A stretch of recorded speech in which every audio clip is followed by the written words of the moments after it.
right thing. All right. So thank you for joining us. We are going to go ahead and talk about things going on in the toy and animation industry concerning 80s properties.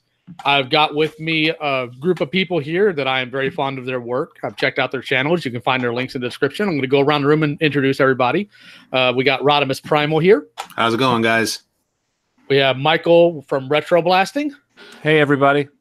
And we got Hooded Cobra Commander. Hey, how's it going? And we're gonna open the discussion by talking about how things are going as far as the toy industry goes with all these different older school properties. And because it's still a pretty hot button right now, I'm going to go ahead and lean on Michael to start this. Michael, why don't you give us your thoughts on what's going on currently with Star Wars? There's a lot of varied chatter right now in the social media space about what's going on with modern Star Wars from a million different perspectives. But what it does boil down to, regardless of how you position your evidence, the conclusion seems to be the same, which is Star Wars toys aren't selling. They're not clearing the way they used to, unless they're based on classic pre-Disney material. They're not moving on the toy aisles. They're not getting out of the toy stores. And there's a lot of speculation about why that is. And some people say, well, it's because the new characters aren't interesting, therefore the merchandise of those characters doesn't move. And some people say, no, well, it's because Hasbro has all these distribution problems and they can't get the products that people want to the marketplace on time. Case in point, here in Atlanta, just a few months ago, they finally got the Black Series Baze Malbus showing up in discount stores, but we never saw it at retail 2 years ago when Rogue One came out. So there are some issues there. So it's like, is it the toy company that's overpricing toys and making uninteresting items for purchase, or is it the property itself is in a trough? It's not performing the way it should. It's not as creative as it should. It's not as engaging as it should be. Or is it a combination of both? Is it a perfect storm? So that's kind of where Star Wars seems to be right now. I think it's a perfect storm. Really? I definitely think it's a perfect storm because I think The Last Jedi hurt a lot of people who love Star Wars. And I think, like, regardless of what you think about it, regardless of whether you liked it or not liked it, I think that the reaction to it, like, it really felt like it hurt, and people weren't engaged in The Last Jedi as much as people should have been. And so all these toys came out and nobody really wanted them. Did anybody really want a Rose Tico toy? Right. And nothing against, the actress, but the character people didn't take to her. We didn't see a lightsaber battle. I would have loved to have seen Rey like battling Kylo Ren in episode 8 again, and you would have wanted that Rey figure again. And I think that hurt a lot. And because of the hurt from The Last Jedi, it hurt Solo, which then of course hurts the toys. But on top of that, toy distribution as a whole, I think is hurting. It's not just Star Wars; it's everywhere. The loss of Toys R Us was huge, huge. Star Wars had a whole, at least in my area, Star Wars had a huge section. It was like almost 2 aisles worth of merchandise. Whereas Transformers gets this had a small area. That was when Toys R Us was still open before they went under. And now you have to go to Walmart or Target. You have to buy it online. And so you're not seeing it on the shelf. So therefore you're not interested in the toy to want to buy it. So I think that's kind of hurting overall. Yeah. Sorry, go ahead. Well, I wanted to weigh in. I think shifting demographics in toy buyers may also have something to do with it. I think I've noticed in G.I. Joe, along with a few others, it seems like kids who would be the age to play with action figures don't seem to be playing with action figures. And if if Star Wars toys that are more based on the classic series are selling more, to me that kind of suggests that they're selling to us, and that the kids that might be interested maybe in toys based on the newer movies. Well, they're just not buying toys. I'm not sure that they buy toys in general. So I feel like that's sort of a damper on the whole industry right now. The toys that seem to be selling well, I feel like are probably maybe for younger kids, and the kids who would, jump on, a new Star Wars TIE fighter, maybe they're not picking up toys just in general the way they used to. Real quick, don't mean to interrupt, but we had a question in the chat. Jeremy isn't aware of you guys' channels. He pretty much sticks to mine and other assorted ones. So he'd like to know what you guys do on your channels real quick before we continue on here. So Retroblasting, why don't you start us off on this and tell us what you do? Oh, okay. My channel has been around since about 2012, and I deconstruct and analyze both the television shows or movies and then the related merchandise from the Gen X generation. So I think I just said Generation X generation, so sorry about that. But that's what I do, is I deconstruct those properties, often in a sarcastic way that gets me in trouble with sensitive people. But otherwise, I've been doing this for a while, and I do some modern stuff. Not a lot. Usually, it's modern that has a tie to the 80s and the 70s. And I do some stuff in the 90s as well. I'll be doing more of that this year. But yeah, I do fully scripted, produced features, mini documentaries about different parts of Gen X pop culture. All right. Hooded Cobra Commander, why don't you go ahead and tell us what you do? Thank you. On my channel, I review vintage G.I. Joe action figures and vehicles. And by vintage, I'm talking about from 1982 to 1994. I do weekly reviews. I try to go into some depth into those reviews. We try to place whatever toy that's being reviewed in the context of the overall toy line, also like in the social context in which it entered the market, and try to assess it and see if we think it's any good. So it's a project of mine to review every single vintage G.I. Joe toy that was released domestically in the U.S. from 1982 to 1994. Haven't done all of it yet, but we're on our way. So that's what we do every week. All right. And Rodimus, why don't you tell us what you do? Well, I've been a Transformers fan since the beginning, and on my channel, what I like to do is I've started my videos with basically continuity errors in Transformers, and like all the way back, like since the original series and even in the current series and stuff like that, I'll dive into like, okay, well, the origin of the Constructicons doesn't work, and so how does it work within continuity? And I will talk about this Transformers topic or that Transformers topic, and I try to bring discussion within things that like sometimes don't make sense, and on top of that, I try to like bring a lot of Transformers knowledge, because a lot of people don't know about the original series or have the love for the original series, which we call G1, as much as I do. And so I try to bring that love to modern audiences as well. So, and that's for the most part what I do on my channel.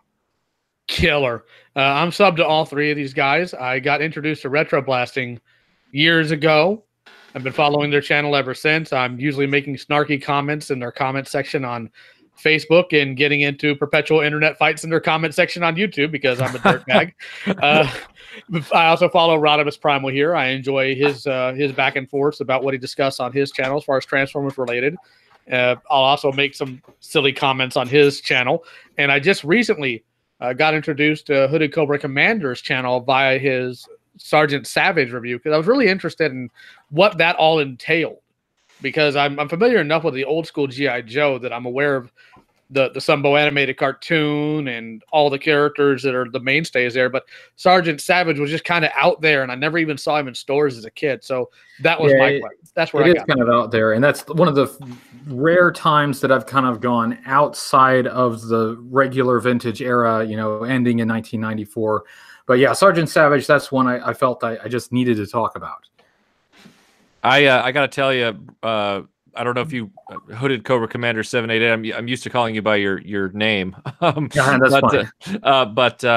I've been listening to or watching and listening to your channel for several years. I think you and I almost started on YouTube at almost the same time. Close. And you've been on a little bit longer. I think. Yeah. But I just remember when you started, and I subscribed, and a lot of times now when I listen to your toy reviews, sometimes I'm watching them, and sometimes my phone is in the cup holder of my car as I'm going to work, and I'm listening to what you're talking about, and the level of detail. If you guys love G.I. Joe out there, the level of detail that he goes into with each figure, because he devotes a video to each figure individually and talks about every aspect of them.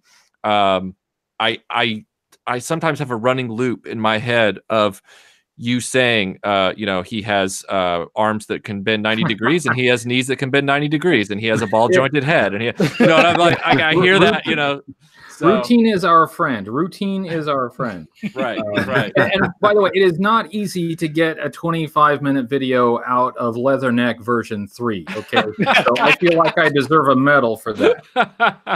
That's why I don't do toy reviews, man. I don't. I listen to them, but I won't do them.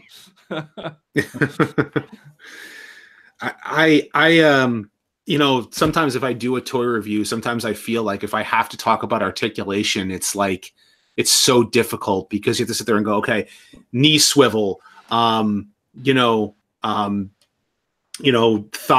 swivel, like the leg can turn 90 degrees, or, it sometimes becomes monotonous. Instead you sit there and go, okay, you could see how much it does this. Like First of all, it is. Go ahead. You there? I did ask me away with that part, and overwhelmingly they said no. We want the articulation section. So fine. So you get the articulation spiel for G.I. Joe every week. And by the way, they're pretty much all the same. So there's one segment in every video every week, and it's pretty much all the same. Well, I just assumed that you were doing that every time, like a true archivist, where you actually went in with the mentality of, if all of my other videos get blown up and deleted tomorrow and only one is left, that one will be a definitive record of everything all of these figures could do. It is a good point, because every video could be somebody's first video. And that's the way I started out. I wanted to really document these things. The monotony, kind of does get to me sometimes. So maybe I'll do another future poll. Can we do away with the articulation section of this?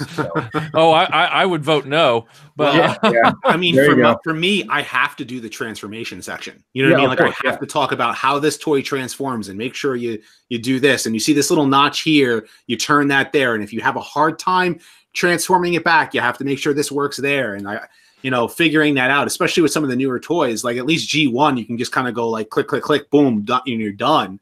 At least I can in my head. So I can see that would be essential for Transformers. Absolutely. Boy, hearing you guys talk about how you've structured your formats makes me feel both boorish and lucky at the same time, that all I ever modeled myself after was G1 Ratchet sucks, and then I didn't go into any of the poor Ratchet. Poor Ratchet. At least third-party heads have come out for him, right? And they look fantastic on which is something we're going to discuss a little bit later here when we talk about Transformers. That's going to be an interesting part of discussion. I don't go into toy reviews, because if I did it with my Thundercat, I'd be like, oh, here's Lion-O. He has 5 points of articulation. I'd show you his Battlematic action, but they're always broken. Here's the Cat Slayer. Do the electronics work? I have no idea. If I put batteries into it, it's gonna explode.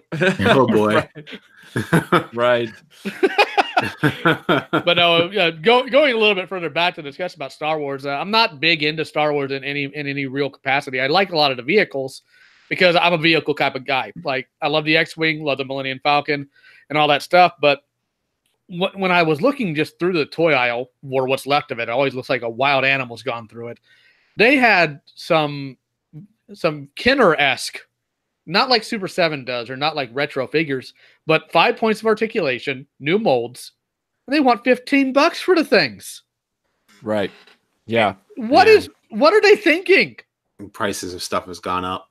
So well, somebody showed me a photo the other day from the Walmart that showed the new G1 release of the G1 re-release of Optimus next to a more current hyper-articulated Optimus Prime.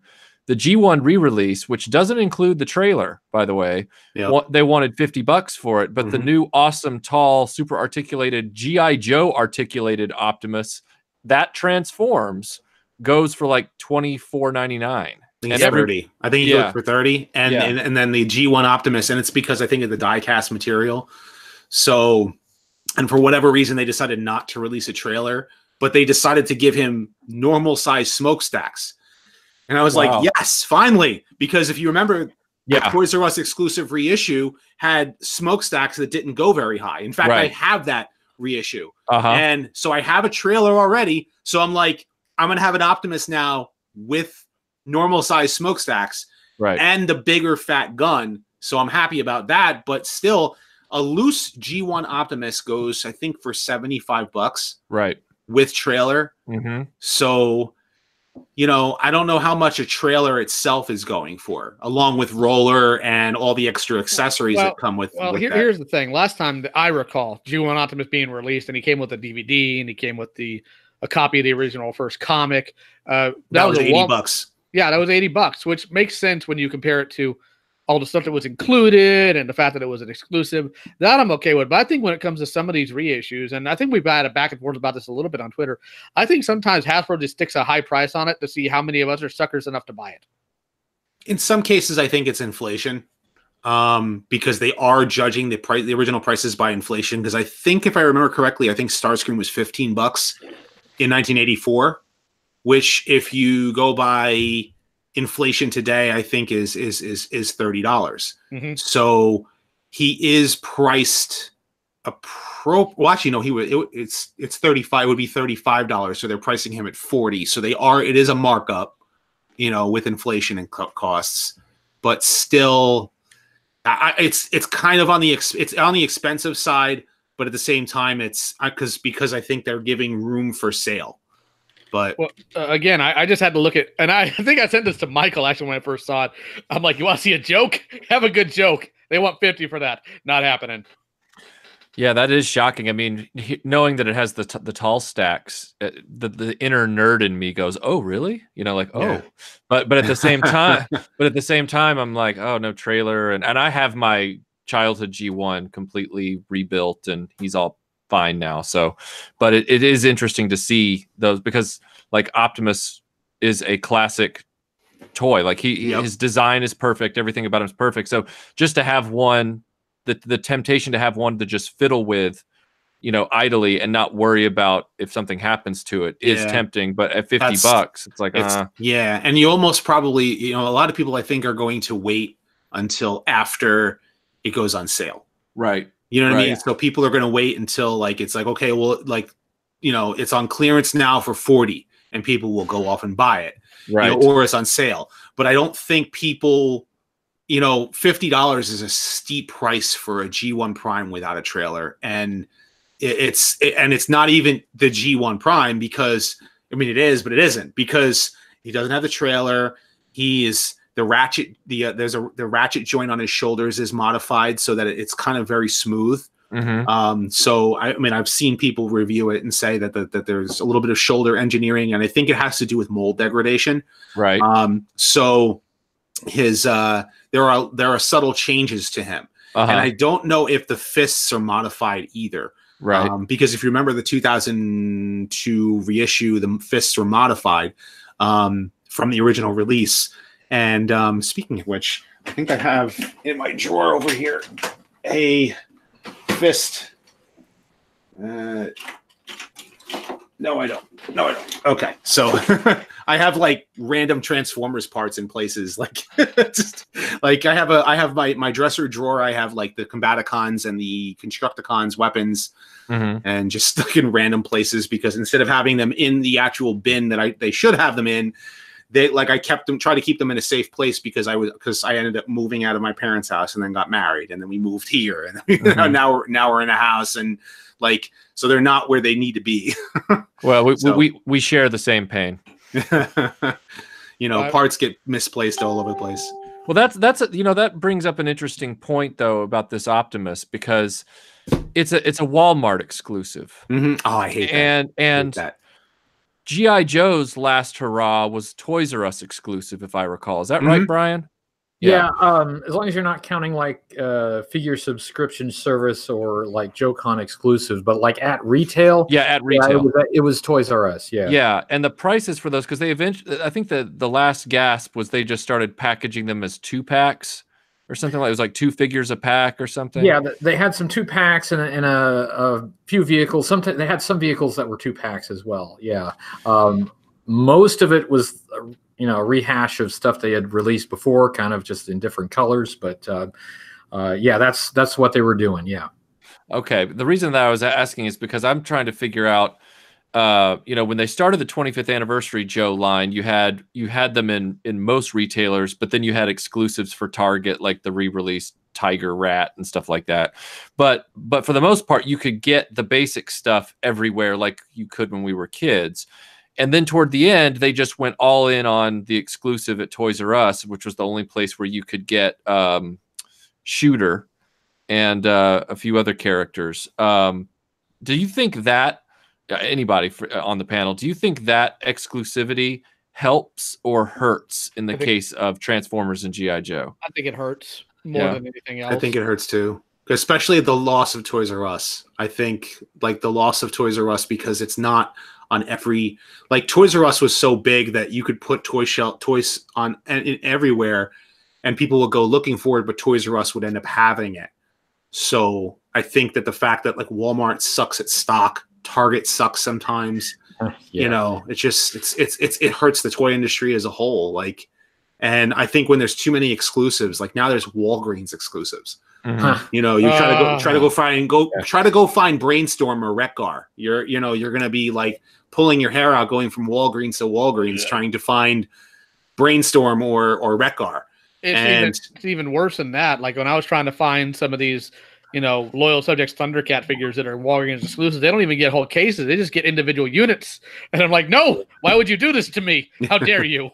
Now, when they were stocking G.I. Joe at Toys R Us, I mean, it was sparse even there. And to me, it seemed clear that they were buying, just to cater to the few adult collectors in that particular market. And they weren't stocking the shelves very well at Toys R Us. And I mean, that kind of exclusivity certainly didn't help G.I. Joe. Well, I think also G.I. Joe is hurting from other reasons too, other than just the fact of the toy stores. I think G.I. Joe it deserves a mainstay. It deserves to have not only a good running comic book who doesn't have people who hate what G.I. Joe stands for, writing for it, but also to have a cartoon. Kids today really are into cartoons, and if you don't have a good cartoon out there, it hurts the brand. In a lot of ways. I think that's probably why Star Wars is trying to push more cartoons out now. And why, Transformers has had the online cartoon and now Cyberverse and all of these different stuff out there, just to get kids interested in the brand so that they buy the toys. It's the only way that you really sell to kids. I mean, if they're not buying comic books, which numbers say that they're not reading the comic books, then what are they going to watch? They're going to watch the movie or they're going to watch the cartoons. And if you don't have something to sell them with, they're not going to go buy the toys. So that's, I think, is also hurting, in a lot of ways. And that's G.I. Joe especially, the fact that it doesn't have a cartoon running right now. Yeah, I think, what was the last cartoon that they did? Renegades. After that was canned. Hasbro didn't really know what to do with it. I remember, I don't know, was it 2 or 3 years ago at JoeCon at the Hasbro panel, they made clear there isn't really anyone at Hasbro working on G.I. Joe right now. Wow. They didn't have any plans. They had pushed out the 50th anniversary line, which to me looked like a last minute throw together, because they essentially reissued a bunch of stuff, put a little gold star on it and said 50th anniversary. But G.I. Joe hasn't had a lot of direction in the last few years. Now, it may be getting direction maybe in a couple of years with we're supposed to get a Snake Eyes movie, so we'll see how that goes. But yeah, at JoeCon Hasbro panel, it looked pretty directionless for G.I. Joe. It seemed clear to me they don't know what to do with it. They don't. At least at the time, they didn't really know what to do with it. And plus, I mean, the big money makers, Transformers, Star Wars, that was getting all their focus. And I guess G.I. Joe was a bit passé, and nobody really wanted to invest in it to kind of have something out there that would keep it in the public conscious. But yeah, G.I. Joe's been adrift for a few years. Well, that definitely. But go ahead. One thing I have noticed with a lot of these companies, whether it be Mattel or Hasbro, very rarely is it like it was in the 80s. I noticed, it's not like it was back when you were a kid. Not really my point. When I get to it, you see a lot of ingenuity, a lot of really creative leaps being taken, a lot of risks being taken. And right now, the problem is I think you have a lot of people running these companies that they're not the creative individuals. They're the money changers and they're the accountants. And they're looking at numbers and nothing more than that. So they don't look at, well, here's a story that could really launch G.I. Joe forward. Because something I was thinking about too, there's an idea that G.I. Joe is stagnant because Hasbro's scared of it due to it being a paramilitary series. And that's what I wanted to get to. I wanted to say I didn't want to like really get into it unless you guys really like understood. Like that's how I feel about it. Is that I think that it's hurting from the fact that like, oh, we can't be pro-military, but that's what G.I. Joe is. In the 1960s, that's what 12-inch G.I. Joe action figures were.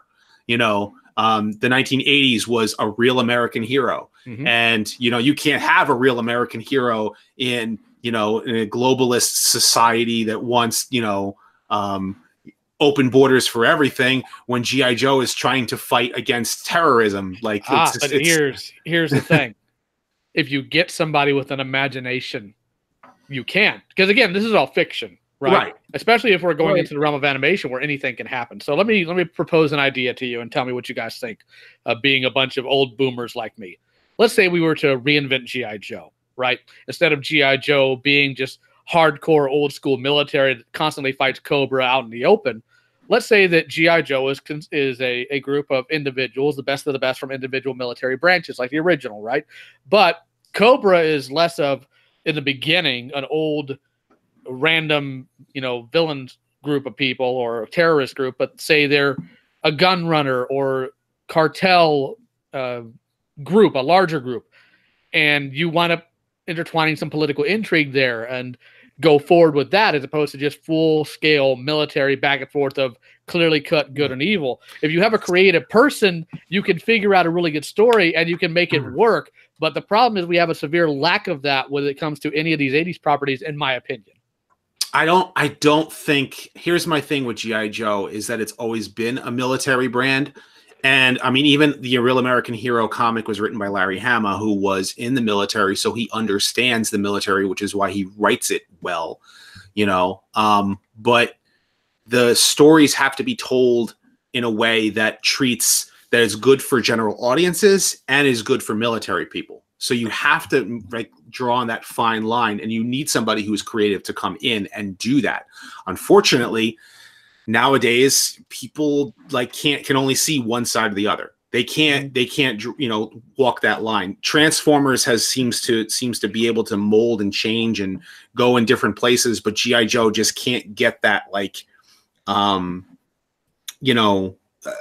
that drive that people want to keep the franchise going, scared to experiment. Yeah, exactly.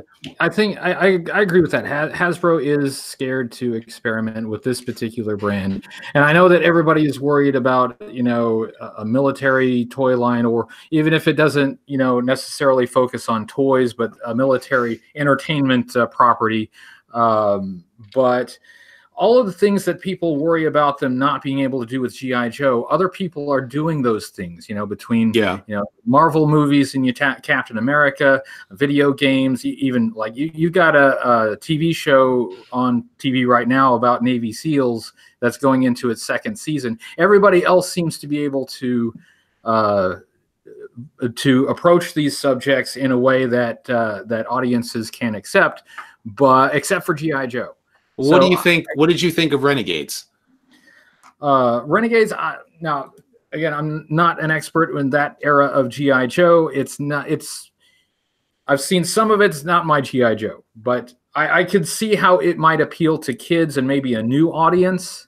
And so that was my hope for Renegades, is that really not so much that it would appeal to me, but this would be something that kids would like and enjoy.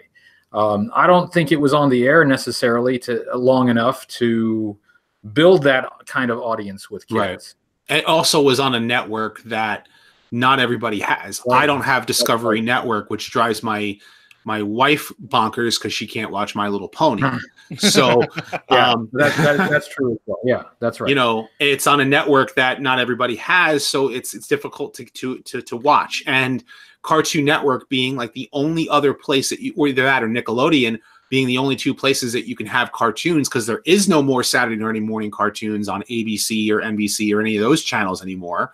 You're forced to have to make sure you have the channel to put that cartoon on, and I doubt that political views would allow a G.I. Joe cartoon on any of those networks. So most likely not. I think you're right about that. But I feel like the target demographic for G.I. Joe is maybe a little bit older, especially nowadays. And so I've said before, I mean, if Hasbro will actually experiment with G.I. Joe and try to make G.I. Joe cool again to a modern audience, I will give them the leeway to do that. I'm not going to be hypercritical if they actually tried to do something and bring G.I. Joe back into the public. Put a shirt on Gung Ho. No, but, that's blasphemy.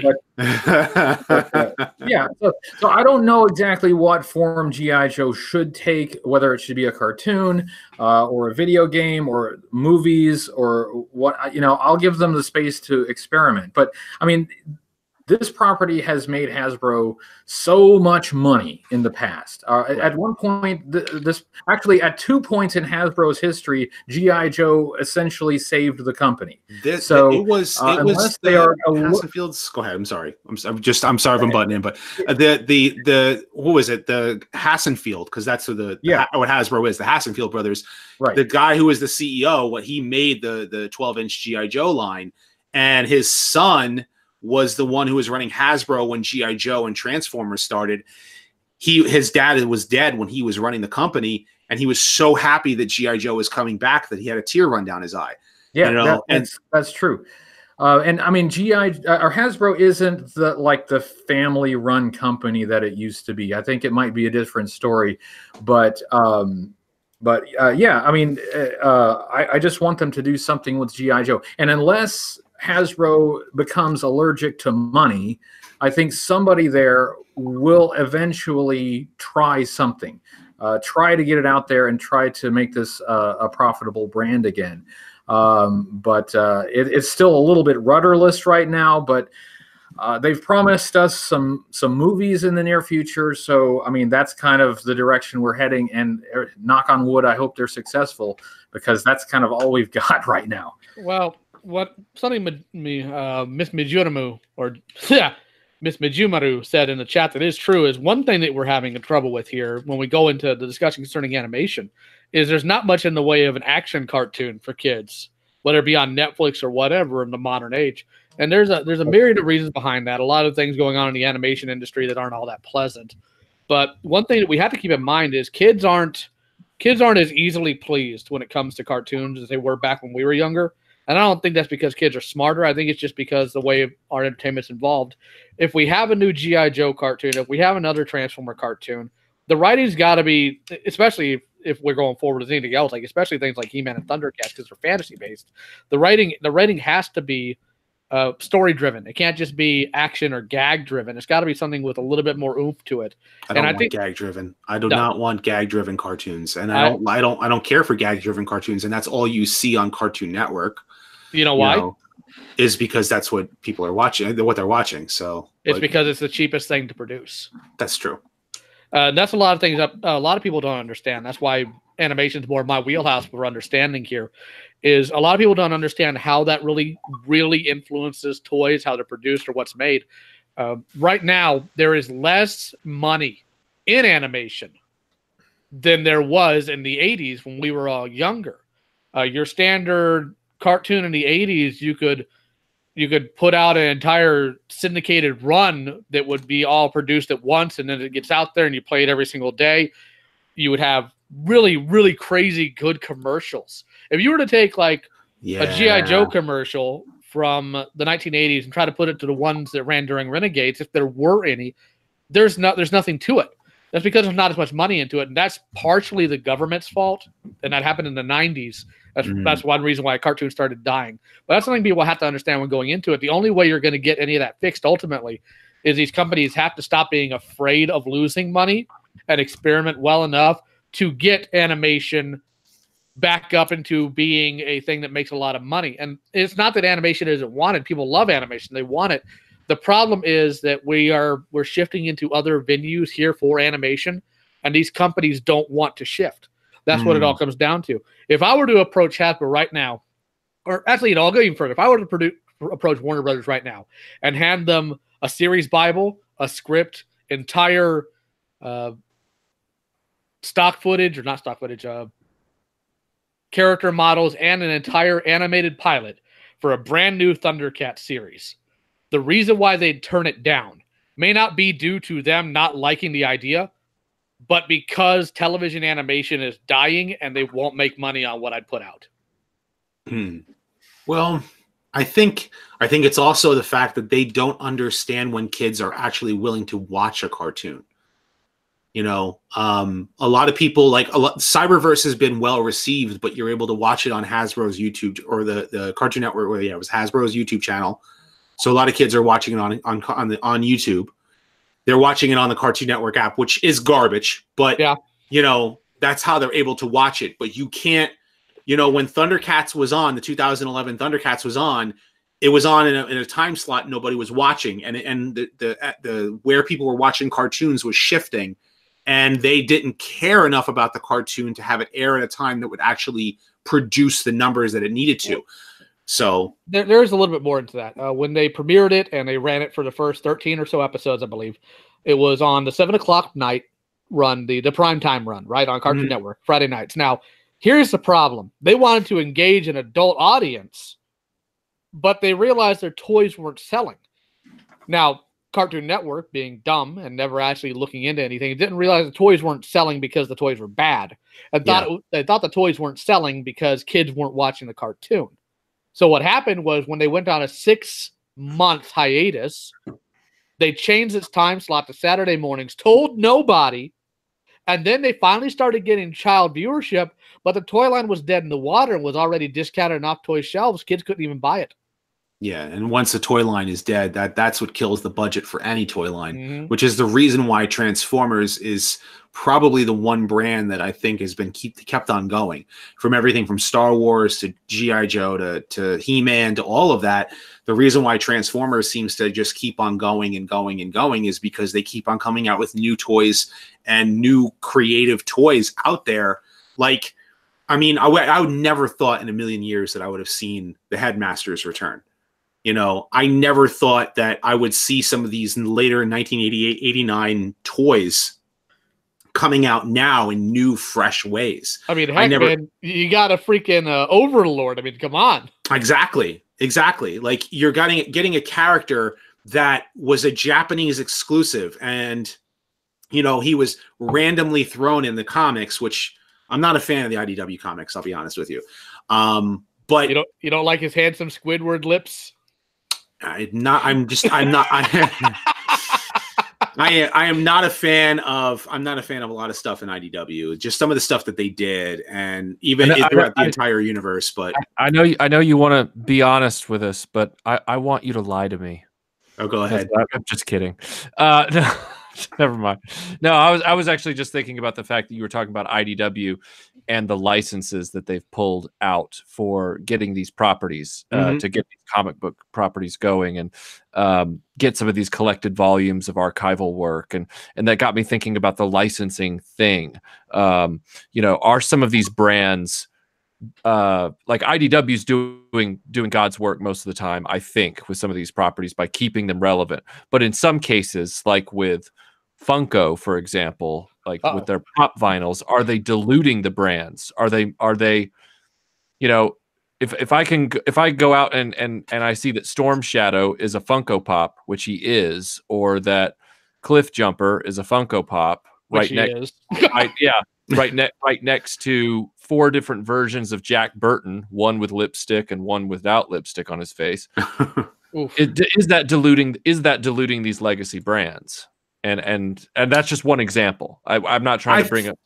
I do think that a lot of these brands that are out there, not just Transformers, but I think a lot of them, like Funko Pop, having all that stuff out there. I mean, it was I don't know if anyone who was at New York Comic Con, but the line for the Funko Pop stuff was just like through the roof. Like everybody was trying to get everything that they were selling. And it was like, I don't know how you can have room for all of this stuff, like those toys. I would rather have the dignified toy for by the actual company that makes that character, but everybody wants these cutesy versions of toys. And it's weird because you see those what are they're not even action figures, but the He-Man stuff that Super 7 is putting out. Oh, the reaction figures. Yeah, they're real small. I saw them in person, and the guy from Super 7 was like, "Oh yeah, we got all this detail, and it looks like this." And I go, "But how am I? If I'm gonna collect, even if a collector, I mean, even if a kid probably wouldn't even want that because He-Man doesn't have a cartoon on the shelf. The only people who would buy that would be fans of He-Man, unless someone really, really likes that stuff, those kind of toys." I want something that's just really awesome for representing the brand. And so, that's actually a good segue because one of the things I did want to talk about as a whole is He-Man. Because unfortunately, I think they're making a lot of really bad decisions, partly due to Mattel's laziness, partly due to the fans. Well, they kind of have an addiction problem, I think, and it needs to be talked about. So we're going to talk about it a little bit. But number one about Super 7, I trust Brian Flynn about as far as an anvil can jump. The man lied to people's faces on at least one occasion that I'm aware of. And I don't care for a man who will go on YouTube and talk down to the people he's literally trying to sell a product to. I know that's the in thing right now, but it's a really dumb in thing. Yeah. But every brand, every single brand has been lately, except for ones who are dead in the water, are guilty of it. Almost as if to the point like Star Wars. Oh my God. I can't believe Lucasfilm is just coming out and attacking people for disliking something in a movie. You're allowed to dislike a movie. You're allowed to like a movie. But if you don't like it, don't sit there and talk down to people. But people who are fans of He-Man, say, well, is He-Man going to show up in the new She-Ra cartoon? No, you're a this, and start going off rattle off every name in the book that you are. What I'm specifically talking about is when Brian Flynn and Super 7 got the license for Matty Collector He-Man stuff. The question after this, because Mattel can't handle any of their own business, was, well, are you guys going to now take over the master license for Thundercats? And the answer was no, ultimately. But he put out this really derogatory video, just making fun of everybody who was asking questions about this. No, Thundercats is dead. Maybe they'll get something in the future, and Lionel will come be at your birthday party. I'm like, wow, I immediately hate you now, and I want your business to fail because you are being a prick for literally no reason. These people were going to give you money, and here you are talking, you mental infant. Do you think that has to do with the fact that the walls, because of the internet and social media, the walls between the manufacturers / license holders and the buyers have come down so rapidly that now in other words, it works both ways. There isn't those professional filters corporately speaking, for PR releases that, you know, in the analog age, but between us and the manufacturer. Now, the manufacturer guy who makes the decisions, the designer, whatever, he can go rogue at home on his phone and get mad at people on the internet. Whereas if he didn't have that outlet, he would be filtered and controlled by a public affairs department. I don't know if I'm making sense or not. You are. Yeah. Yeah, that does make a lot of sense. A lot of people, they're just venting out their frustrations about something they don't like about the property that is currently coming out.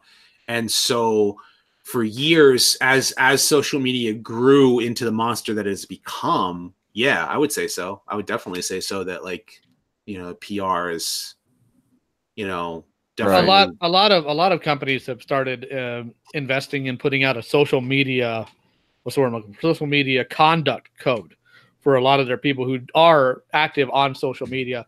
I think that's a good idea within reason. I think the stipulation mostly be if you put out there that you work for a company as a way to get accolades for it, you probably shouldn't be speaking on behalf of them. You should try to have at least some veneer of professionalism. Now, if somebody attacks you personally, by all means, go ham on them. But if somebody says, I think the show you work on is bad, as long as you don't go over the limit, you coming back as a representative of that company and making an absolute goon of yourself is not a good thing by any stretch. Right. And you know, I think this is the irony, though, that not the irony. I'm probably misusing that word like Alanis Morissette did. But it's, I'm trying to think. It's the weird twist. So, especially as it relates to Rodimus and HCC, or Hooded Cobra Commander. I always want to call you HCC 788. Do it. As it relates to you two guys, especially with the Hasbro thing, you know, Hasbro wants to start this cinematic universe now with all of their properties, this interconnected universe, which they rumored that G.I. Joe will be a part of that, and Transformers and Humanoids and Visionaries and Mask and whatever else under the sun. In the background, you know, we started the conversation by talking about Lucasfilm and how they're having problems. Well, one of the big discussion points that's been going on with a lot of these franchises is, why are these license holders not listening to the buyers? Why are they not listening to the fan base? Why do they seem to be deliberately giving the fan base what they don't want in lieu of what they do want? And what I'm trying to say with that is, you've got more direct communication now between the IP holder and the customer than ever before. The fan and the creator have never been closer as far as communication goes. And yet, the offerings that actually come out could not be more far away from what the fans are wanting. And I have your answer. Okay. This is, again, going back to them not wanting to use more practical or modern venues. They're literally still using the old school testing room for what they think people will want. They're not actually communicating with people that are willing to buy the products. They're communicating with a test market that is not familiar with their stuff. Interesting. Okay. So then that begs the question to everybody here, not to keep peppering you guys with questions, but hey, we like them. Okay, good. Keep the conversation going. Yeah. What are the chances? Because let's be real for a minute, okay? Aside from G.I. Joe and Transformers and My Little Pony, which doesn't count in this conversation, but aside from leave my wife out of it. Leave my wife out of it. but it is one of the successful tentpole brands. It's just not part of this conversation. Yeah. So aside from that, G.I. Joe and Transformers are the bread and butter of Hasbro's homegrown IPs. In the 80s, Visionaries, Inhumanoids, and Mask really didn't, they didn't reach escape velocity. They didn't quite make it. Yeah. So what are the chances, honestly, from you guys, Brian, Rodimus, what are the Thomas, what are the chances that this is actually going to go somewhere, this cinematic interconnected Hasbroverse? I think they're really, grasping at straws, because I don't think the brands are strong enough. A lot of people remember them, but unless the story is really good, you're not going to capture the audience that it needs to, in order to make it, like, you want to make it a connected universe, fine, I'm okay with it, but make the stories good, and the rest will fall in place. You take a look at the Marvel movies. Marvel's had what, 10 years of movies, and they've had a couple of stinkers, but you still watch them and enjoy them because they're all part of a connected universe. And that's what Hasbro wants, what DC wants, what all of them want, is they want to get in on that. Like, hey, let's make all of our toy brands, let's push them out there. All of our comic brands, let's push them out there into one shared universe. But if you do it, DC is learning the hard lesson. When you do it too fast, you don't get somewhere. Hasbro, has to get a Transformers continuity to have room for G.I. Joe and for Visionaries and for ROM and for everything that they want to shove in there in order to make it work. But in order for it to work, you have to have a lot of creative people who, first of all, you have to have people who love the brand. If you don't have people who love the brand working on the brand, I think it hurts, because what happens is that, like you said, IPs are out there, and they have the greatest amount of social interaction with the audience, but they're not reaching the audience. Instead of trying to work a bridge, they're trying to say, we're going to make what we want to make, and we're going to send the message we want to send. And if you don't like it, we don't like you. And it doesn't make sense, because you have to make everything that comes out has to be, I think should have a connector. You take a look at the Netflix Castlevania. They were really trying to be their own thing while doing their own story at the same time. And some people liked it and some people didn't. But I think a lot of people really, really dug it. So I think when you're making these properties, you have to make, you can make changes, but you have to work across, people who have such strong feelings about these franchises that have been around for so long.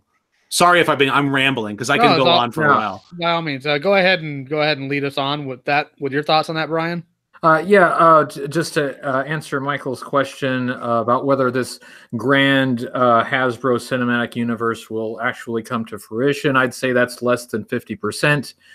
But I think somewhere down the road, the chances of maybe G.I. Joe Transformers crossover may be a little bit higher than 50% chance.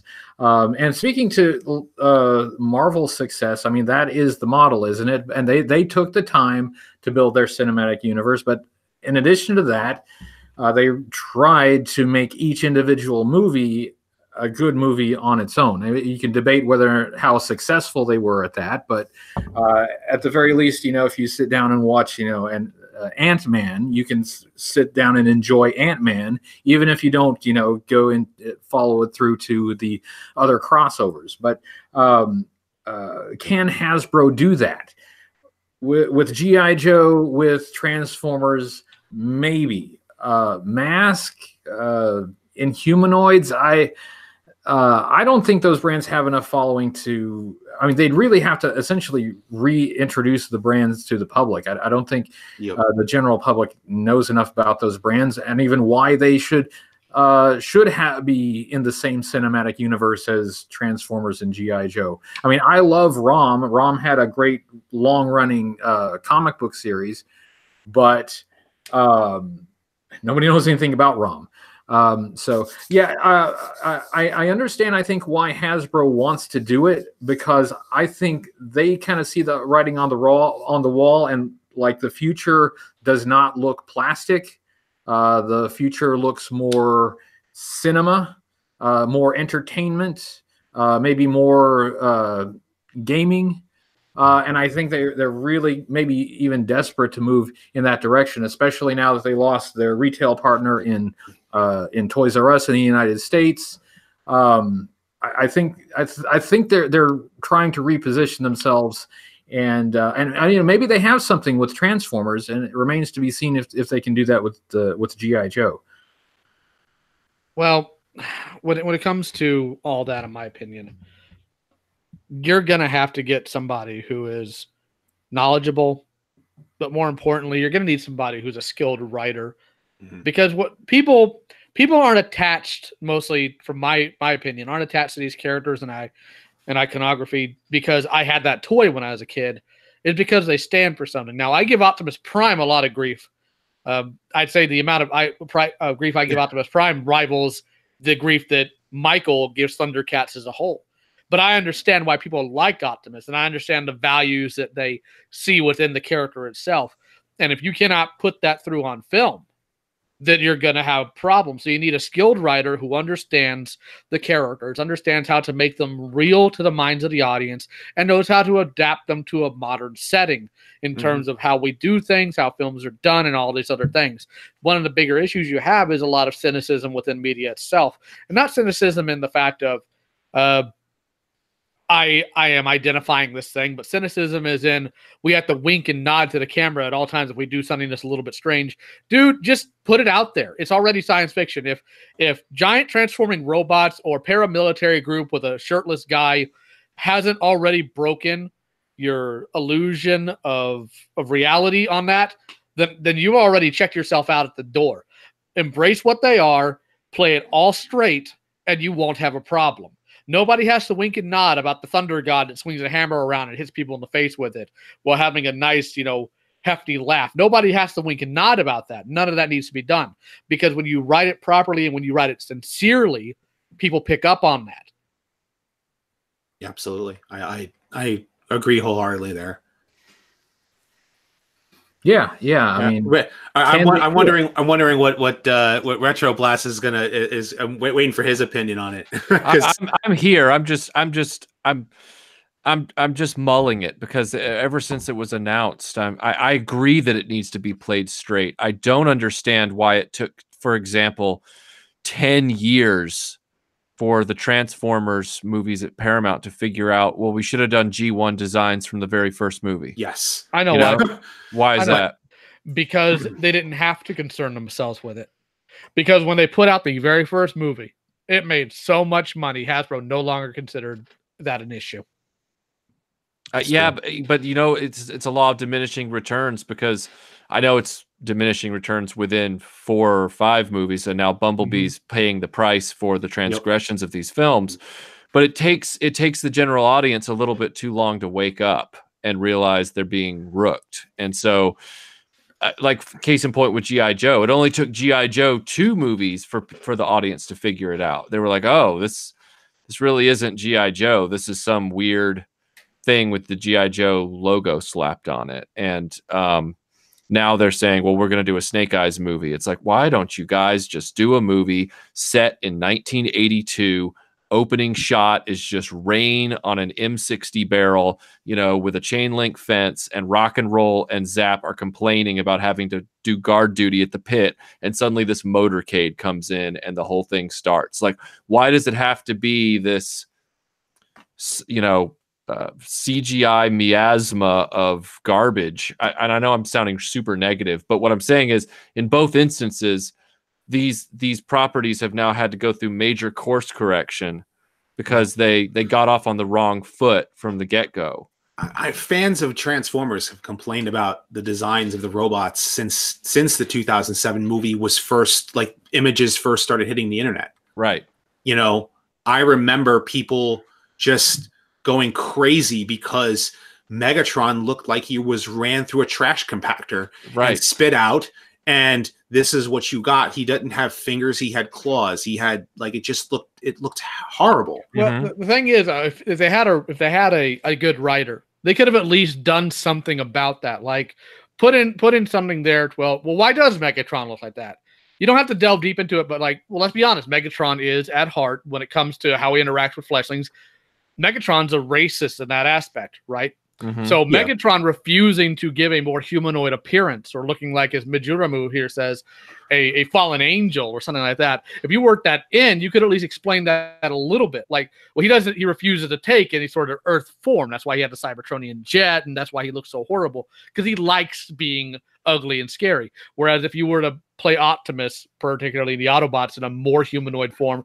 Well, they take that form. Why? Because they want these creatures to know that they don't mean them any harm, so they take a similar form. My problem with that is that the Transformers in particular has it has an iconic design. Like the robots, some of the robots have iconic designs. Yes. It's the reason why. Correct. It is the reason why Hasbro, when they first saw the design for Optimus Prime, they said, you cannot have Optimus Prime without the antenna, and he has to have the faceplate somehow. You want to give him a mouth? Fine. Make the faceplate come over. You know, Got to pass the squint test. Right. Like, you have to look at the character and say, that's Optimus Prime. That's Megatron. Yeah. Right? That's Starscream. And you can't look at the movie bots and say that. Yeah, you know, I mean, you can look at Iron Man and Spider-Man and Captain America and Aquaman and Superman and any of those superheroes and put them on film, and you go, boom, there's Batman. Boom, there's Spider-Man. But you can't do that with Megatron when he first shows up in the 2007 movie. Yeah, that's true, and that's also true of some of the Joes that were in the G.I. Joe movies. And I mean, there is room for updating the look and design of things, but you still have to keep a few visual clues that let you know, okay, this is who I'm looking at. I mean, something that makes it recognizable as Optimus Prime or recognizable as, you know, Flint in G.I. Joe. You know, Flint's got to have a black beret. He just has to. Without that black beret, he doesn't look like Flint. But the thing is, you can even have something that has a perfect mixture and have something fantastic. A good example of that is what blended G1 designs with Michael Bay aesthetics was Transformers Prime, and that was a fantastic series, both visually and in writing. You can have both. Yep. And that was something that Transformers Prime, a lot of people really give that show so much credit for, is the fact that it took the G1 designs and the movie designs and merged them in such a really good way that a lot of people liked. I know some people didn't like it, but, you know, overall it was well received. You know, it was dark, which was something that a lot of adult fans wanted. And at the same time, it was kind of kid friendly. You had like the three kids, you know, Miko, Jack, and Raph, which, you know, kind of bridged the gap for the younger kids into a darker universe that was Transformers Prime as a whole. And the nice thing is those kids weren't super annoying. Yeah. unlike the Armada kids. No comment. We don't talk about them. But no, there's a lot that can be done, but you just have to have the creativity and people who are like-minded enough to understand how to write these things. And that's one reason why all these 80s properties stuck with some of us so much is, yeah, they had to take a level of cheese and everything because of the current social political climate that was going on then. But these people generally didn't pump out something just to get paid. They actually put a lot of concern and love into it. Yeah. So I would even say the 80s like a lot of the 80s shows back then, even the ones that didn't run more than one season, they felt that the story that they were telling was like the best thing since sliced bread, even if it was just churning out another story, you know. In other words, like take a look at the third season of Transformers, of the original G1. My favorite season. It has a lot of awesome story elements, but some of the weird continuity things that they do with it, it almost as if like they were so excited and so pumped about the 86 movie that they just wanted to run with what happened right afterward, not realizing that not everybody was going to go see the movie. And that hurt the third season in so many ways because there was a lot of good stories to tell. And there was still even more stories to tell, but they had to bring Optimus back at the end. So, then you take a look at like TV shows like the Centaurians, or I love the Centaurians. I love the Centaurians. I do. I love that Power whole Extreme. I loved that whole like the connecting. Like it was just so cool. It was just so awesome. And then even like Voltron. Well, Voltron was an anime, so it was kind of easy to adapt that. But no, actually, it really wasn't. Believe it or not. What, Go Line was not an anime, or No, Go Line was not easy to adapt to American standards. If you actually watch the original Go Line, dude, there's no way it wouldn't make it on TV today. Yeah, they had to cut so much out. Like they just fell into a splash of water. Lotor and it was Sven actually, but it was supposed to be Sven's brother or Shiro's brother that they both plummet to their death in Go Line. He went to the hospital planet, sir. But no, when you look at Beast King Go Line, this actually goes more to a point about the care that was put in. You look at Beast King Go Line versus Voltron, they had to do a master class of cut, edit, paste to get that out and not either be a jumbled mess of incoherent inconsistency or scar everyone that was watching it. They did a masterful job. Yeah. Granted, it may not hold up over time, but it's a great job of editing, and I think that level of care spoke very highly of World Event Productions. Yeah, they put a lot of work into making that show accessible to 80s standards. So, you know, we knew that Leonardo couldn't slice a real person, so he had to slice a robot, foot soldier. Well, I think that a lot of these companies played it safe for several reasons, and oddly enough, Retroblasting Michael here did a video on Robotech where they went a little bit more ballsy with what they did. I think that might be was Robotech. Was Robotech on HBO specifically, Michael? Do you remember? No, and as a matter of fact, I even had conflicting comments back because in the video I said I don't know if it ever aired in Nashville when I was a kid because I never saw it. I only saw the toys.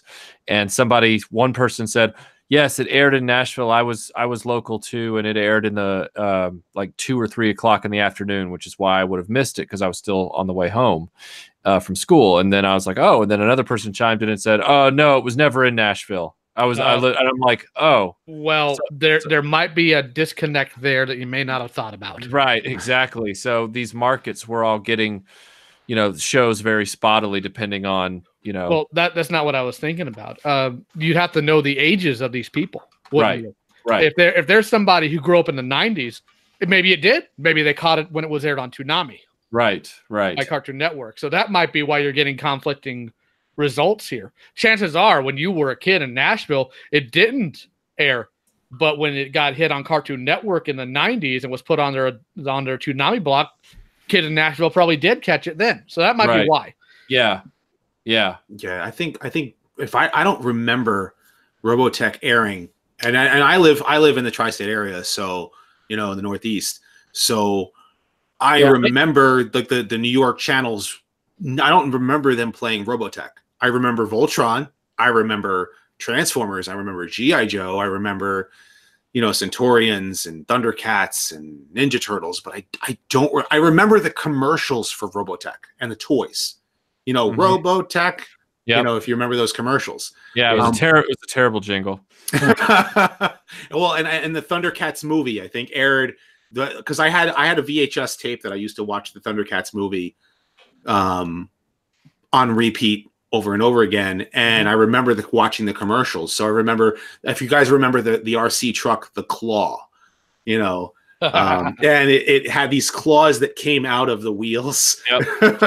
Oh yeah, yes, I remember that. Yep. I wanted one so bad. Yeah.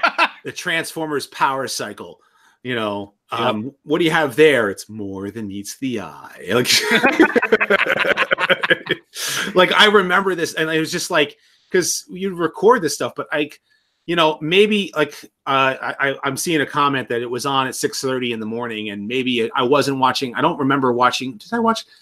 If I did watch cartoons of Robotech, it was probably, I don't know. Maybe I was watching something else, or was getting ready for school or something. I don't know. I don't know, man. In the 90s.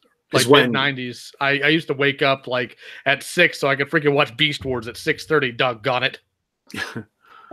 Now, I remember Robotech being on one of our local UHF stations, probably the one run by Weird Al Yankovic.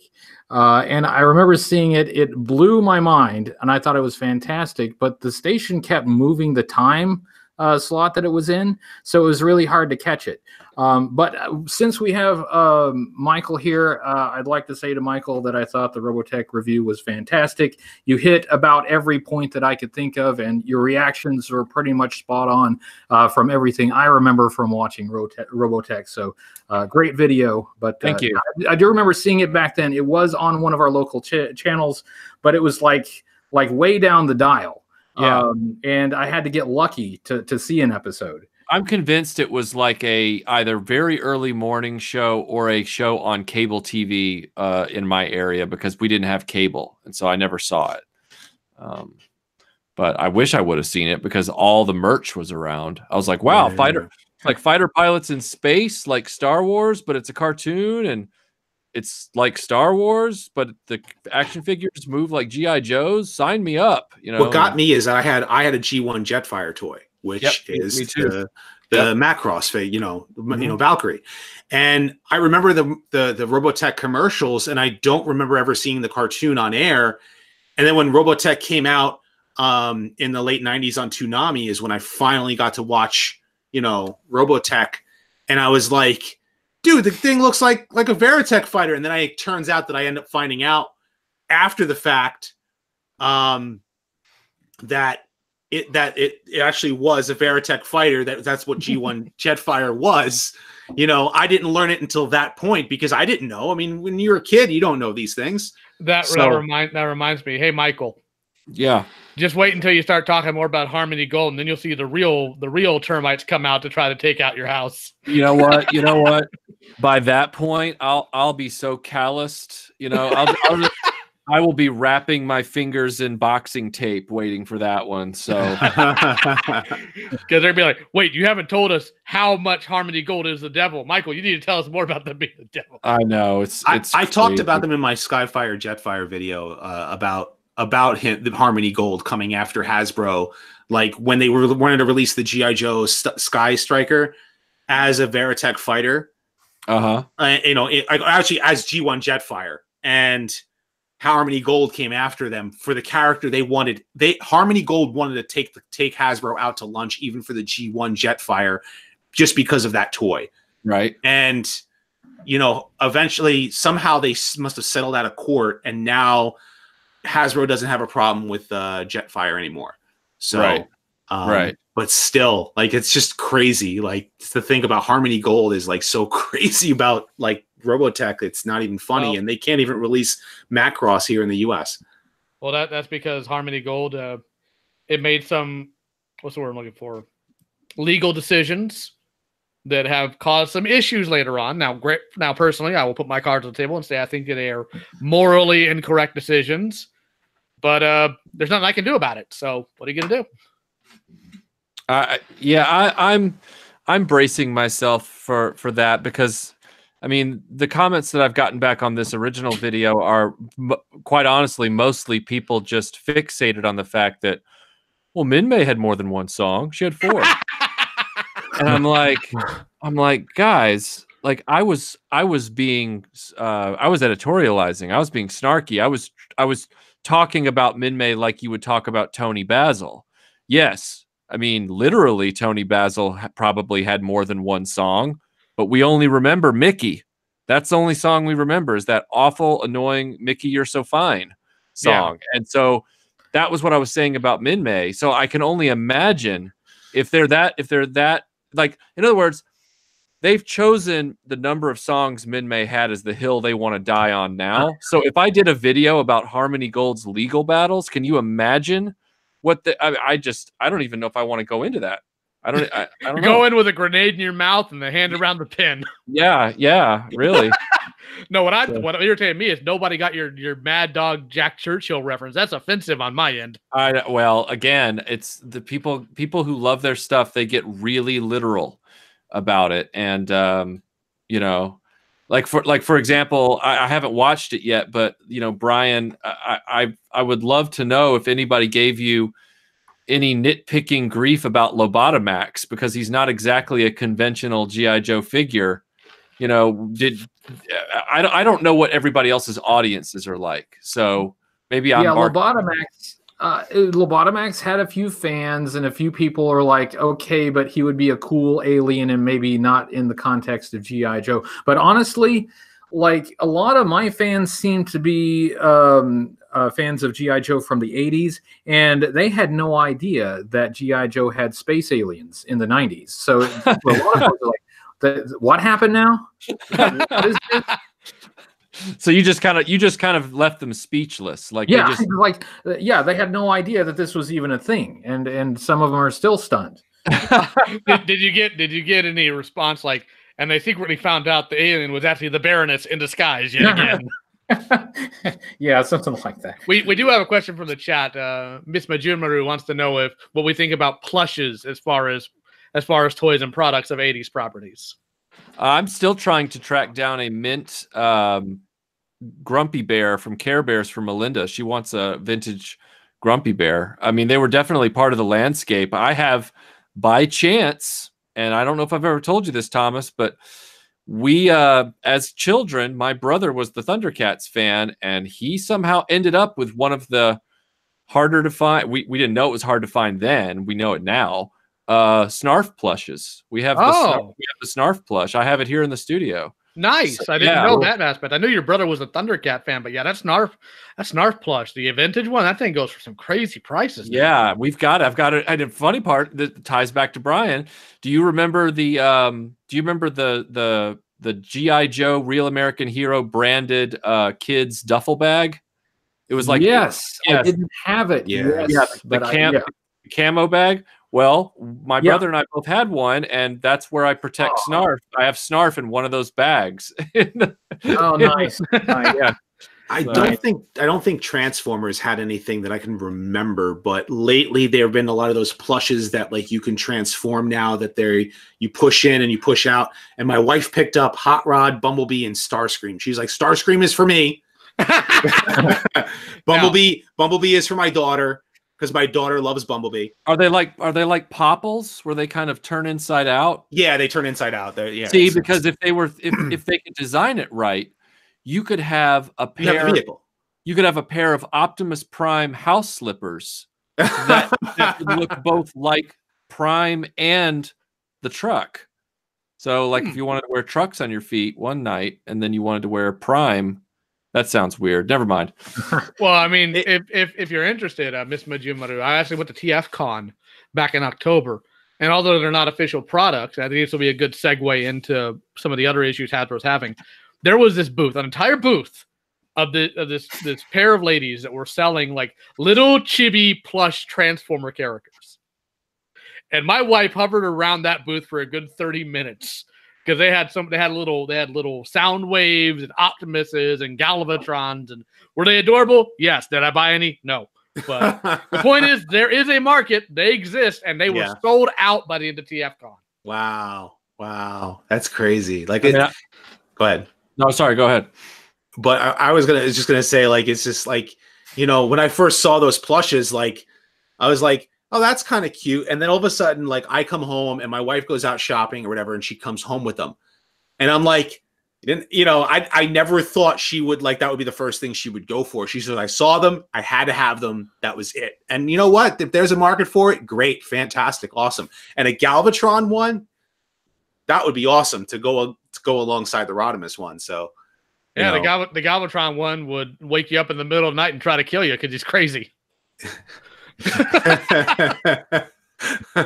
But more in the segment.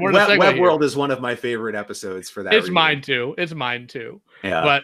But one thing that Transformers is struggling with overall is there are a few aspects. Number one is higher shipping costs, which is one reason why a lot of these figures are getting smaller and a bit more hollow.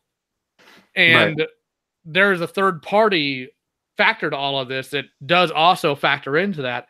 And third party gets away with things because of where they're producing them. And because I believe, if I'm not mistaken about this law, there is a law that, and I'm not trying to be gauche here, or I'm not trying to be a pervert here, but I think it's colloquially known as the big dick law, to where you have all these likenesses, but if the character's dick is a little bit bigger than the other one, it's a separate character. right? So there's reasons why they're able to get away with it. And these people are able to produce some really fantastic figures. I'm not going to discount that at all. Granted, my issue with them, other than, from an artistic viewpoint, I don't like stolen ideology, but some of them just aren't fun to play with because they get a little bit too into let's see how intricate we can make this thing. Right.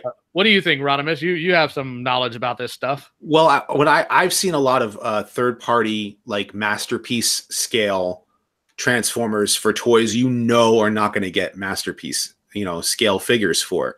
Like, more than just Grimlock, the other Dinobots, Scourge, Cyclonus. And I look at them and I'm like, wow, they look fantastic, but they're not official, number one. And so I don't feel like, it feels weird looking at like a third party toy and saying, I kind of really want that. Or do I want to spend all that money on that? Or do I want to spend money on the official release of the, of the toys that are coming out? Yeah. And it's kind of hard to like draw that balance. Because some of the third party stuff that's coming out, some of it is like, you're never going to see a toy for. Like IDW's, Rodimus has some crazy, like, weird designs to him, and a third-party company actually did make a toy for it.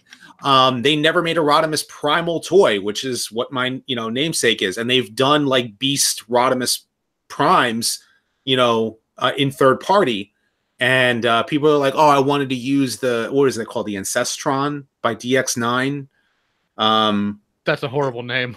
Yeah, it's a horrible name, but they're calling it like it's what they're calling it, and it's Rodimus, but as a beast, which sounds cool, but it doesn't feel like Rodimus Prime, and it doesn't feel like it would be Rodimus Primal either. Like, it doesn't. I don't think it could take the moniker that they're trying to make out of that toy. So sometimes third parties are hits and misses. So.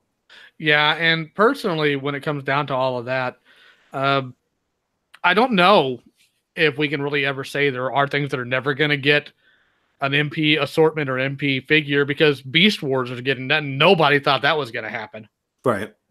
So I'm more pissed that I haven't gotten a Galvatron yet, man. I'm getting pissed about that. We're on our fourth freaking Optimus type, aren't we? Our third Optimus type. We've had 3 different Rodimus releases and no Galvatron. You basically had what, 2 versions of Hot Rod? Yeah, 2 Hot Rods and 1 Rodimus Prime, which everybody is afraid to transform that Rodimus Prime. Wow, that's where I got lucky. I got the Hasbro version. Now we have 2 Megatrons. Where is my Galvatron? I demand a Galvatron. Well, did you happen to get the Titans Return one and modify it, or no? I got the Titan Return one, but I need him to be bigger. I just wonder, you bring up a good point, talking about all the Optimuses. I know people that only collect Optimus Prime because there's enough of them that you can fill a warehouse with them, all the different ones. And the same thing can be said for Snake Eyes and G.I. Joe. And the same thing can be said for Darth Vader in Star Wars action figure line. I know they argue, well, it's because we've run the numbers and we believe these things sell. Just personally to you guys as fellow collectors of these different lines, did those proliferations of those particular characters annoy you, or are you okay with it? I'm on the fence. Like, I think it's a good thing for the general audiences, but there has to be a balance. He-Man learned the hard lesson in 2002 Masters line about too many He-Mans and Skeletors clogging the shelf. And, Optimus, there are enough other characters in Transformers that people will still buy plenty of Optimus Primes and plenty of Bumblebees. Because now Bumblebee is the it character. Like, Optimus Prime used to be the it character, and Bumblebee now is.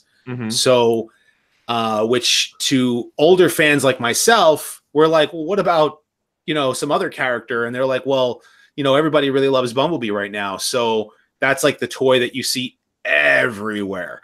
But at the same time, there's still Windblade. There's still Ironhide, Ratchet, and they can come out with different versions of those characters over and over again. It's just that there's you have to have a balance, and that's probably where Transformers kind of is all right with it. But Masters of the Universe, I don't know if you know about this, but like I used to work at Toys R Us, and when we would open up a case for Masters of the Universe back in 2002 or 2001, you'd open up the case and it was 4 He-Mans, a Man-at-Arms, and an Orko. You open up another case, it's 4 Skeletors, a Triclops, and a Trapjaw. You know, and I'm just giving you an example. And those, what would happen is that not enough people were buying the He-Man and Skeletors. Everybody wanted the characters that were 1 per case. And so if you don't have a balance, you're not, you know, yes, you want to sell the main character, but you also want to sell the additional characters too. And if you don't have that good balance, then you're not going to be able to keep the line going as far as the toy line is concerned. And the toys have to be good. If the toys are not good, kids are not going to buy them. And the sad thing is that's the second time with that industry, or with that line, that second time with that property, that Mattel learned that mistake. And they are still going to make that mistake if we go forward, because Mattel will not learn. And well, Mattel's not even making He-Man figures. Their Super 7 is, right? Yeah, and Super 7's going to make the same mistake. You know, Super 7 is only put out the She-Ra and the Catra toy for the new cartoon, and they're only you have to pre-order the classic figures from Super 7. So you're wondering, is Mattel actually going to make some Masters figures or not? You know, well, when it comes to Super 7, there's even worse issues. I know Michael checked out of that early, and he's a smart man for doing so, in the entire Mattel line for Classics Masters. But with Super 7, you don't get to order just what character you want, right? Even though they're made production line wise by number, you have to order the entire assortment, and then they'll let you pick individual characters after you've already put down the money for all the characters in the line. Right. That's insane. Well, think about it. They've already taken all these Motu fans for a decade, a literal decade of this train ride of giving you the same body in a different cosplay and charging you $30 to $50 per figure. This is why I think some of the people within the toy collecting industry or toy collecting community have an addiction problem, because at some point you have to say, you know what, I have some level of dignity here, and I'm not going to buy every single figure when it's literally the same doggone figure every single time. There's been a decade that's passed, and I did an entire video on this when I talked about what company should get the license for Thundercats, because everybody lost their minds about Mattel might get it again. I don't want them to get it again. I don't want Thundercats to have He-Man bodies. That makes no sense. And on top of that, that doesn't make sense even for He-Man. And they're all their technology, their plastic, they're a decade behind. But people keep buying it because we gotta have it. We're gonna lose our minds if we don't get our character in a new cosplay this month. And then when they get it, there's massive quality control problems. And I don't mean the paint smudged. I mean, hey, his torso is backwards. Oh, he has 2 left legs and a random piece of shrapnel plastic on his elbow. What do you mean my character's hands have melted in transport? Things like this. And what happens is you open the package and you look at the little figure, right? Well, this thing is completely screwed up. I need to return it. Oh, sorry, we don't do returns if it's opened. I'm sorry, what? But we do high quality control tests of every figure. No, you don't. You're lying through your teeth. And that's what they're dealing with right now. And Super 7 is taking on a load they cannot handle and won't admit it. And the fans are still dumb enough to buy it every single wave they get sold every time. I still have my 2002 Masters figures, and I'm very happy that I do, because they were awesome updates to some of those characters. And I just wanted to give this out to the, what's her name, Miss Mijimaru. I'm sorry for mispronouncing your name, it's but Mijimaru. Okay, so I'm sorry if I'm mispronouncing that, but if you're a filthy con lover, you'll probably love this version of Megatron. So if you can see that on camera, I've got my, Henkei Megatron. So shiny, very shiny, very, very shiny. And he transforms into a gun. So, which, the Hasbro version of this toy was purple and had all these green colors, and, so pulling out, I was just doing a toy review that I recorded literally 2 hours before I started this podcast, and then went downstairs to eat dinner. So I had all these toys prepared, for the toy review. So it, but I'll while you guys are talking, I'm going to transform him on camera.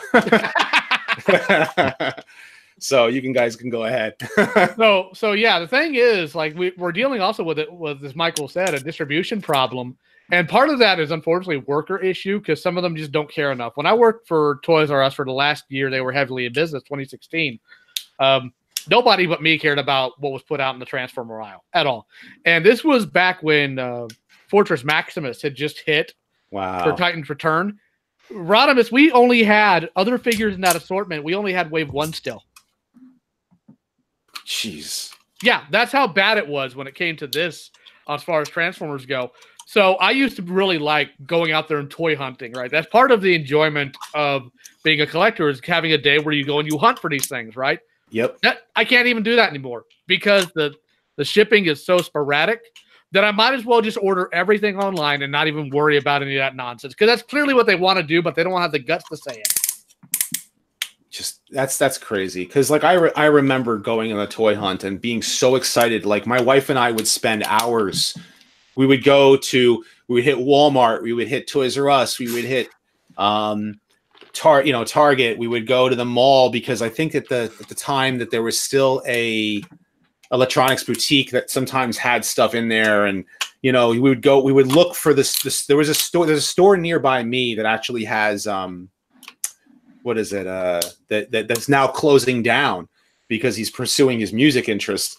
But he had all this classic toys that you can find in comic books and CDs and music and vinyl and everything. We would make the road trip out to that store, just because, and now the fun of it is just not there because the stores don't seem to be dying.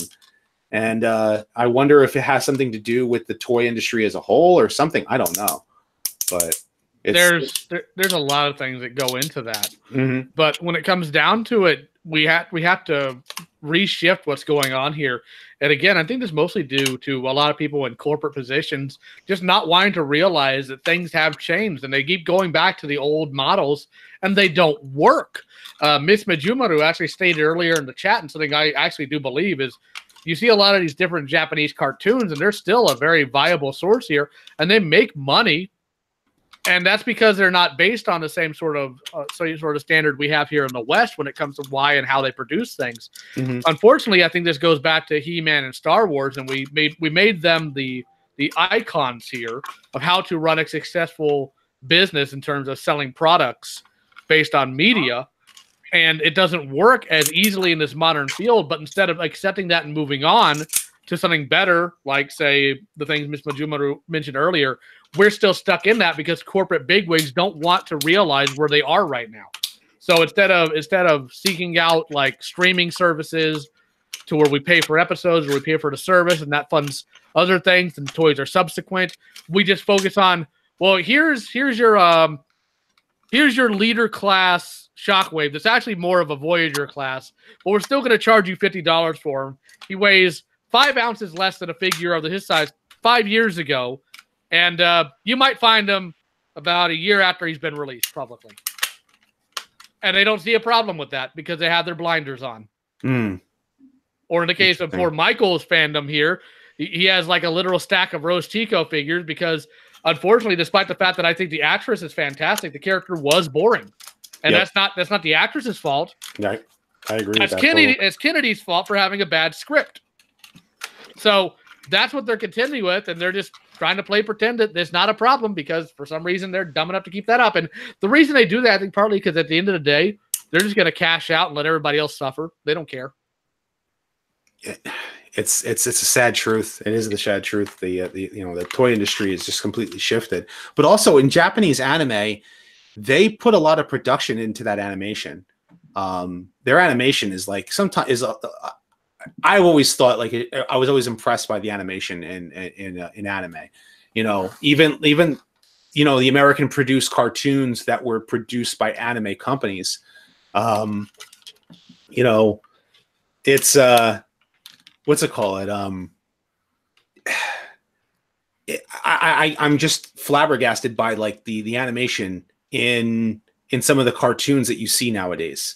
Well, You it's see- what you're being flabbergasted by isn't even so much the animation, because animation is about movement. What you're being flabbergasted by are the visuals presented in that. Because when you actually look at Japanese anime versus what Western animation is supposed to be, your standard Japanese anime, I believe per episode is about $150,000 per episode, whereas the standard Western animation is about $300,000 per episode. The thing is that what Japan tends to do is, number one, there are issues there.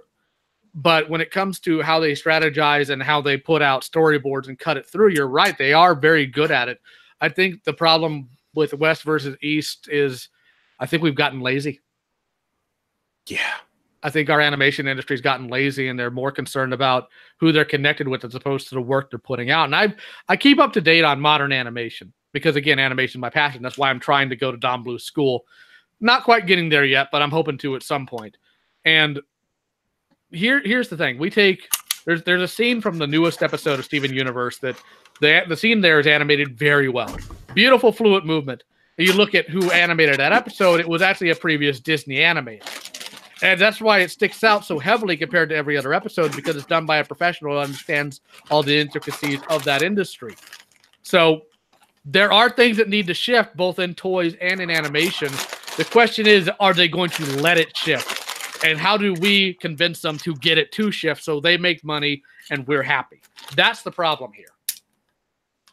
Well, what do you think that would make the industry work for modern animation to reach the audience that it needs to do so, to engage the kids? Because, you know, what you've said before is that it has to have good writing. And if it doesn't have good writing, then if people are trying to push, push a topic instead of trying to push a good story, then what you get is, just bad, cartoons out there. So I think one thing you have to do, depending, of course, on a topic, because even cartoons when we were kids cover different topics. When I'm referring to things, I'm talking about like Nicole Darcy, who does Star vs. the Forces of Evil. Like, she puts different elements of bad relationships that she's had in her cartoon, and under a skilled hand, a really well-skilled hand, that can be really fascinating. But when it comes to how it's portrayed in that show, unfortunately, it comes out as very bizarre and strange. But what I think needs to happen is, number one thing you've got to end is you've got to end nepotism in the animation industry. Dead in the water right now. And you're not going to easily for two reasons. Number one, way back, even when we were kids, there was a massive gulch between what you and I could do at home versus what an industry animation expert could do in a studio, right? Right. We didn't have animation desks that cost thousands of dollars. We didn't have light boxes. We didn't have any of the stuff. And we certainly didn't have the schooling to be able to produce things at home. Now, some dude on YouTube can learn all these basics via YouTube tutorials and good old-fashioned figuring it out and put out animation that is either on par or succeeds industry standards. And these people are terrified of it because that person he's not signed on to any studio. They're not signed on to any contracts. They're not tied to anybody. And all this money, all this schooling, all these connections, all the nepotism means absolutely nothing to these people. I feel like there is a corporate disconnect there too, though, because if they're running scared, and I believe they are, I have no reason to doubt you. It seems like they are swinging with their eyes closed, because if I was in a corporate position where I had to create a new animated thing, knowing that the competitors were nipping at my heels from their computer desks at home, the last thing I would do is greenlight something like Thundercats Go. Yeah. I mean, because it looks so, it's not, I don't even have the words. It certainly doesn't look like the awesome stuff that people are doing independently on YouTube, like you talked about, that I've seen clips from as well. It's like, when are you guys going to step up your game? Because it seems like the gimmick animation, like we talked about earlier, has taken over, and so that doesn't drive merch. Those kind of shows aren't going to drive toy merchandise in the aisles. I don't know. I think what they're doing with Thundercats right now is, number one, they're trying to utilize what they think is a dead property because they're not smart enough to look into what's going on. And secondly, they're trying to piggyback off of what's cheap to produce, quick to put out, and that they can run on reruns on a network that is dying. And let me tell you, I've taken a look at the actual charts for ratings for all the major networks. They are dying a terrible, terrible, terrible death because they're getting wrecked by Netflix, Hulu, and even Amazon Prime TV. They're getting destroyed here. But instead of recentering where they should go, they just shrug and go about their business. It's the same reason why Blockbuster died. Right. So there's a lot that has to change. And honestly, I hate to say it, but you might just have to let them die. Yeah, no, I get it. I get that part. I just can't believe that. And is that nepotism or some form of nepotism where they would greenlight a pitch like that? Because if somebody came into my office and I was a decision maker and they said, I've got the pitch for the Thundercats relaunch, and you're like, lay it on me, and they show me Thundercats Go, I don't know if I'd be laughing or screaming, telling them to get out of my office because they're wasting my time. Well, when I say nepotism, I want to be very clear here. When Thundercats Roar was announced, you had people that were known. Thundercats Roar. Sorry, yeah. I keep saying no. Everybody colloquially calls it that anyway. So I'm not concerned. Yeah. I'm not concerned with that. I'm not going to be all up in your comment section. It's Roar, Michael. No, we had people in the industry flat out say, well, if people who are in the industry see you dunking on Teen Titans Go and Thundercats Roar, they're not going to let you in the industry. They're going to think you're not ready for it. And I'm like, really? Thank you for letting us know exactly what's going on here. Right. So right. I think it's more of a risk versus reward system when it comes to that. It's a dead soulless one, but it's risk versus reward. Thundercats has been unfortunately a dead property due to a multitude of things. So they're going the way of, well, we're just gonna let this happen and see where it goes. Now, as far as the pitch goes, what I have learned about animation industry and cartoon industry lately is way back in the day, back in the 80s, like if all of us worked at Hasbro and we had an idea and showed it to somebody in our department, they'd look at that individually and decide if they wanted to go forward with it or not. That's not how they work anymore. What happens, and this is actually how the new She-Ra got greenlit, and I know opinions are varied on that, but what happened is they actually approached the individual who did the pitch for She-Ra and said, we want to revitalize She-Ra. We want you to do a workup on this. We want you to pitch us an idea for a She-Ra reboot. That's where that came from. And that's how these are being operated now. It's all internal, hence the nepotism.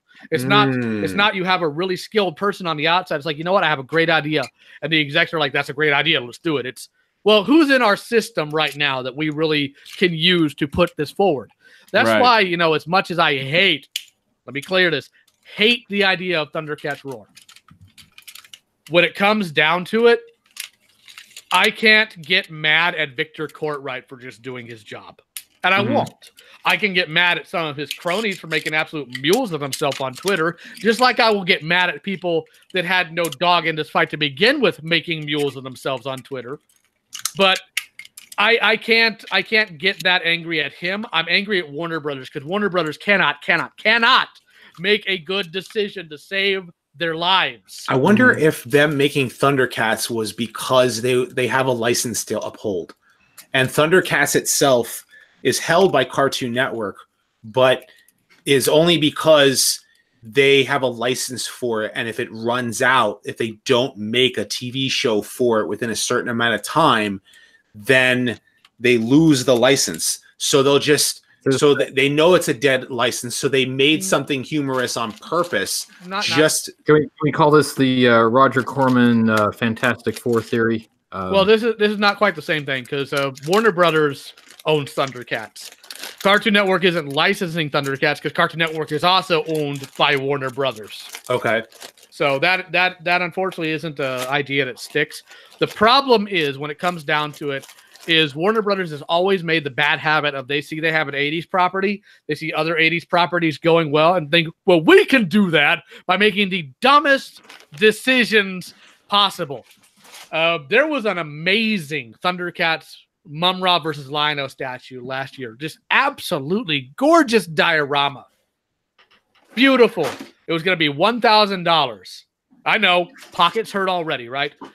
Do you know who Warner Brothers gave? You know, when Connecticut's announced it, you know what market Warner Brothers only allowed them to sell it to?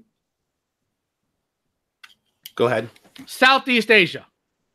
Wow. Not even here in the States. Somebody made that decision and still has a job with Warner Brothers. You know, if it was a Gundam statue, it would have sold. But they couldn't even get enough pre-orders, even when they were able to do a backdoor deal with Big Bad Toy Store to even get a production line made. That's the type of dumb decisions I'm talking about. They make the same dumb decisions with DC. Mm-hmm. You know, I mean, you look at the DC movies having a difficult time. Aquaman and Wonder Woman being the only two that are actually considered a success. You know, why? You know, why couldn't they make a good Superman movie? Why couldn't they make a good Batman movie? Why couldn't they wait like 2 or 3 years to make a couple of good Superman and Batman movies that lead into a good, you know, Superman Batman movie? And I think it's just trying to play catch up because, again, Warner Brothers doesn't know what it's doing. They have too many executives who don't understand the properties that they own. Now, I will say, personally, I enjoyed Man of Steel. I had my issues with it. I also enjoyed Batman versus Superman, although, again, I did have my issues with it. I'm in the same boat as you. I'm in the same boat as you. I enjoyed it, but go ahead. But at the same time, Warner Brothers doesn't really understand the properties that it owns. It doesn't understand them at all. It doesn't understand them tangentially. It doesn't understand them historically. And we don't know why. Superman, my issue with the Superman movie, or the Batman versus Superman movie in this case, is if you have a movie with Superman in it and you'd be uncomfortable with your kids watching it, you've made a mistake. Yeah. Yeah, it's true. Yeah. Granted, it was a success. I did enjoy the Frank Miller nods to it because I did enjoy the original graphic novel. But there are some things that they could work with and work on better, and they just won't. They refuse to. And that's why we're just getting some really bizarre choices. I don't know what's going on in Warner Brothers, but they've lost their minds. When Thundercats Roar was released, it was number 7 trending on Twitter, or number 3, I can't remember which. Warner Brothers pulled the video from YouTube, unlisted it completely, and they've never done that before. Wow. No. Wow. So, I didn't realize they did that. Yeah, they unlisted it from YouTube because of the backlash, and they shut down their interconnected phone line system for customer complaints. You see, I'm the only Thundercat fan who actually goes out on his legs to find this stuff out. I'm the first guy that found out when Bandai lost the license because I'm the one that's going to do the old hoof work here, right? So they know what's going on as far as the negative response, but they just don't care. The question is why? Why? The thing is, it's not just Warner Brothers, though. You know, it's a lot of these companies are like, this is something that you know, Retroblasting was saying before, was like that they don't have a connection. They have the biggest way to connect to the audience, and yet they don't. It's as if there's a disconnect that they don't understand how to connect to their audience at all. You know, and it doesn't make sense to me. I don't understand why would you try to alienate your own customer base?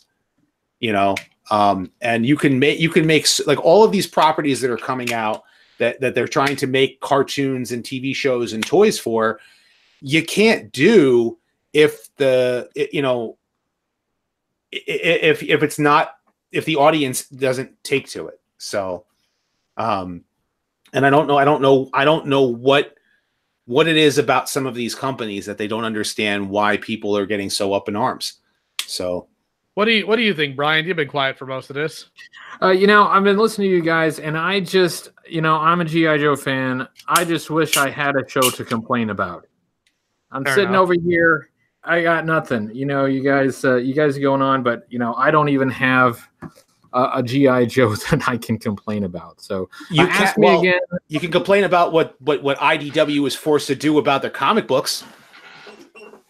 Well, as long as we don't go into anything political, because I hate those discussions. Oh no. I'm not trying to go into the political stuff, but it was the politics that caused the comic books to come to an end. You know, and the G.I. Joe comic books, you know, was the only storytelling you had left. So in other words, so what? Because that guy, the guy who was heading it, got let go, so they just canceled the title. Is what we're saying. They canceled the whole Transformers comic book universe with IDW, and they had to do a whole reboot. They ended it with Unicron, G.I. Joe, Transformers, ROM, Visionaries, all that with IDW. So is the Larry Hama title, Real American Hero, still being published? To my knowledge, no, because it all ended with Unicron #6. Huh. Or I think Optimus Prime #25 was the final issue of the IDW comic universe, including the Larry Hama written G.I. Joe. So, because Larry Hama had his own title, and then you had the one guy who decided to do the whole political stunt.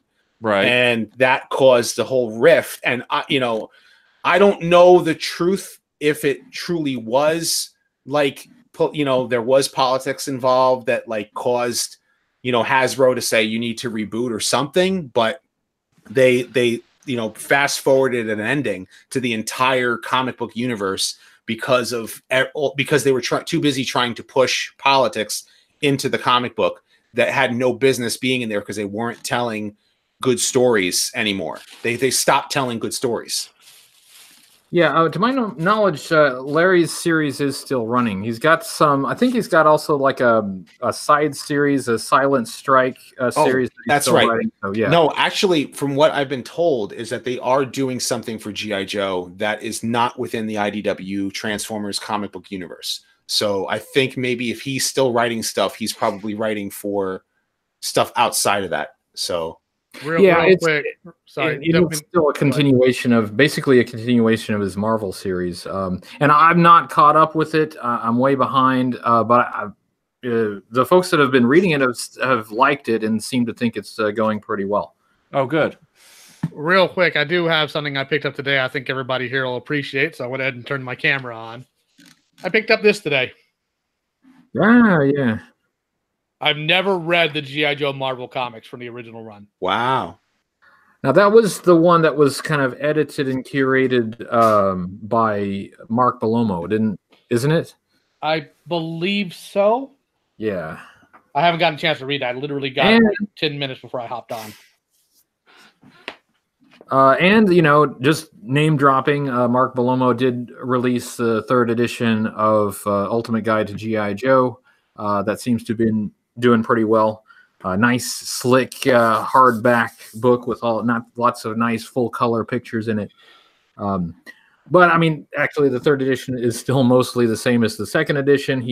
Very little of it is updated, but there are some updates for the 3rd edition. So, speaking of weird decisions within the comic world, I did find it odd. And again, I've been interested in the UK Transformers comics since I was a kid, and there used to be a website where all the Transformer comics were available free to read, but they've canceled the 6th volume of the UK original re-release for Transformers out of nowhere, and nobody knows why.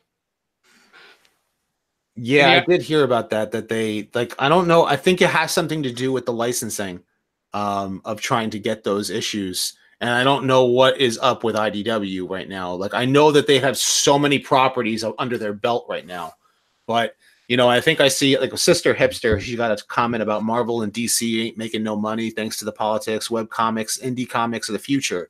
So, I think maybe with comic books, maybe it's the indie comics that are online and stuff that are shoving the big dogs, taking into their share.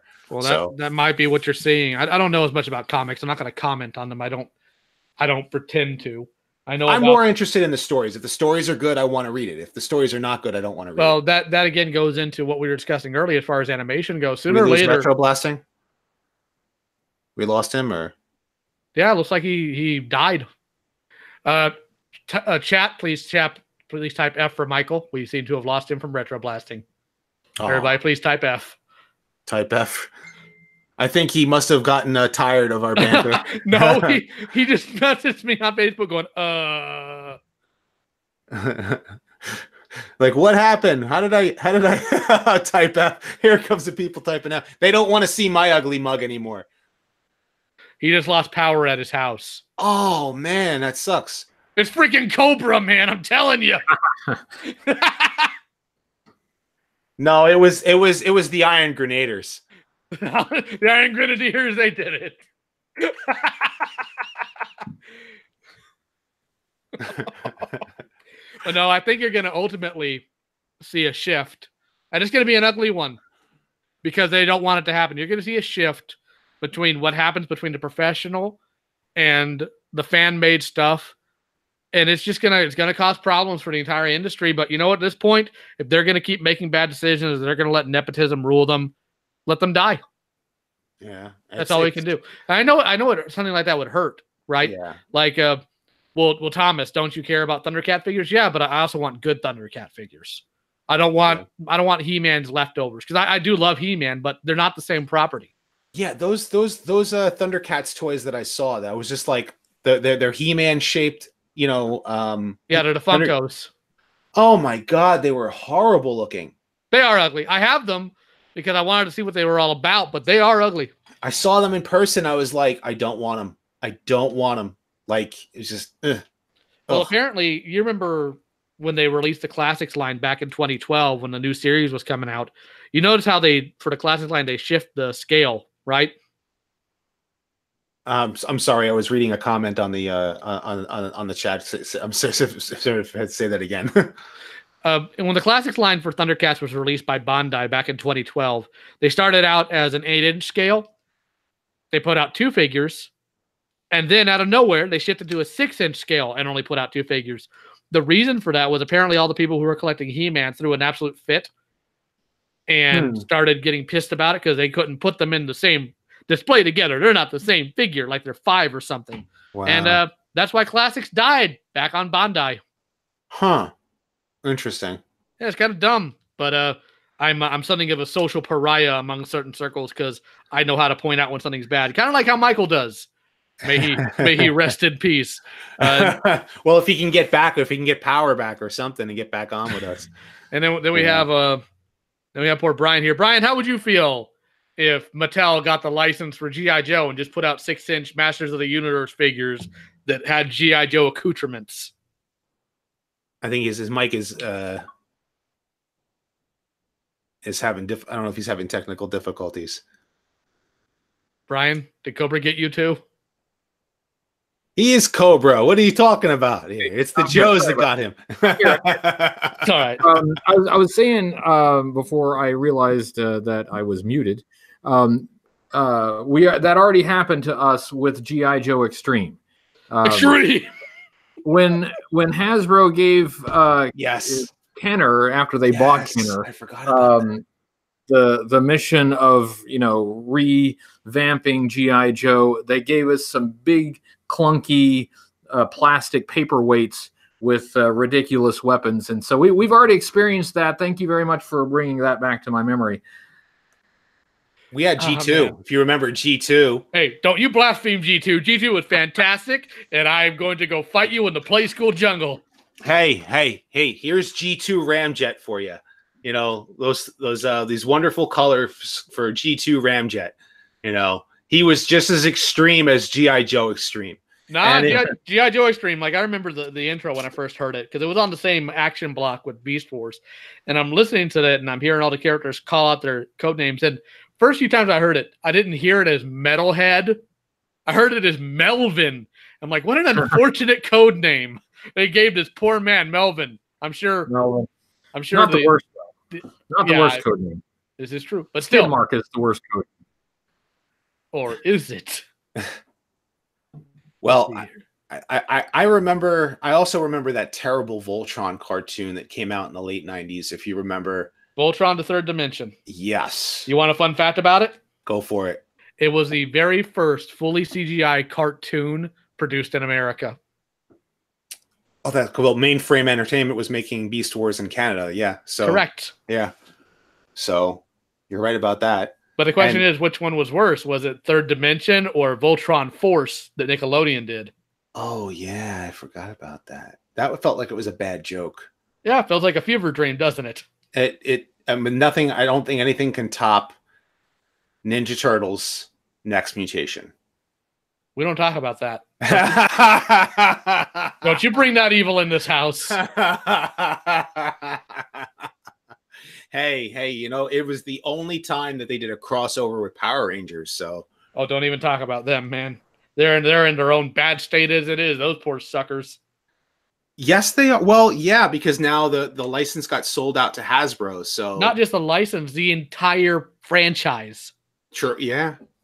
And I mean, granted, as much as I give everybody else, grief for being suckers, the Power Ranger fandom, unfortunately, is suckers too, because when they got sold like those Legacy Edition Zords that were just individual Zords that didn't combine, people were paying $30 for them for 7 points of articulation and hollow plastic.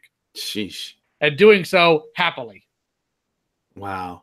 Mijumaru, I'm not getting any links on this end. I think there might actually be a hang up on YouTube. I don't think they allow links posted. Yeah, I think it's something weird with like when you're trying to post on a live stream, if you're trying to post a link, it doesn't. I've noticed it whenever I did a live stream too. It doesn't, for whatever reason, you can't quite get a link. But yeah, it's something weird.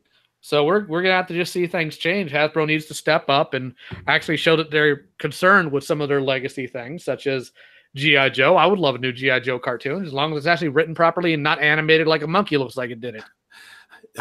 Well, G.I. Joe Renegades ended with, if you remember, the last episode aired, and during the credits, Duke wakes up from his coma. And he was talking about the G.I. Joe Renegades cartoon as if the 80s cartoon, Duke's time when he got stabbed by Serpentor and somehow survived, unlike Optimus Prime, woke up from his coma. Just a flesh wound. It was just a flesh wound, yeah. All right. So I don't know if that was Hasbro's way of saying that we don't really care about the cartoon, like we're happy that it's ending, or what, or if it was the people who were running the hub at the time, which now is Discovery Family again. I don't know. All I know is that they keep making bad decisions, and sooner or later they're gonna have their house fall apart. Maybe. Well, I mean, sooner or later they're gonna lose people. The people who are working at Hasbro right now are happy that Transformers is doing how good it is. And so what I've noticed a lot is you have a lot of people who love G1 currently working at Hasbro designing toys. So you don't have a lot of people who love G.I. Joe working currently at Hasbro. And I think that really is the main reason why. Or if they do love G.I. Joe, they haven't come up with something that they can like get everybody behind to make some awesome G.I. Joe toys. So, and I think once you can start making some toys, you can start getting people to start going towards making a cartoon or, a continually running comic book, because, the only reason why IDW had a G.I. Joe comic book running is because they had a G.I. Joe comic book running. So with no toy line, they don't have anywhere, they don't have a direction with toys to sell. So, and that's something with a lot of these 80s properties, is that you were selling toys. So the cartoon had to be geared around the toy line that was coming out. Is why Transformers had so many characters, is because you had so many toys to sell. So, and G.I. Joe, you had a lot of vehicles and you had a lot of Joes themselves, but if you're not, if you don't have more characters or more things to sell, it's not like, I wonder how they're going to keep on going on with stories. So, one thing that's nice about not having a toy line to promote when you have Larry Hama writing is Larry kind of gets to be Larry a little bit, and readers seem to be enjoying that. And I can't attest to that myself. I'm not caught up on that series, but I've heard good things. And the folks that I've talked to about it who really enjoy that series, they like it because, Larry is able to sometimes do like deep dives into some of these characters that he'd never have the chance to do if he's having to fit in new toys. Okay. That kind of makes sense, I guess, as far as like the G.I. Joe comics is concerned, but he was able to balance so many characters. There's no like cross promotion though for like the toys to the comics, so it's very much like this little niche, So he can focus on his core group. Yeah. So I mean, that's the downside, is that you don't have like the comic book promoted the toys. The toys also kind of promoted the comic book, so you don't have like an influx of readers, because you've got hot new toys on the shelves. Mm-hmm. So Yeah, it's kind of, my understanding is it's kind of just sort of, you know, chugging along, but it's more like Larry can do what he wants without having to, you know, introduce, you know, 15 to 20 new characters every year. Yeah. Well, it's been a lot of fun having you guys on. I appreciate everyone coming, even though Michael got taken out by Cobra a little while ago.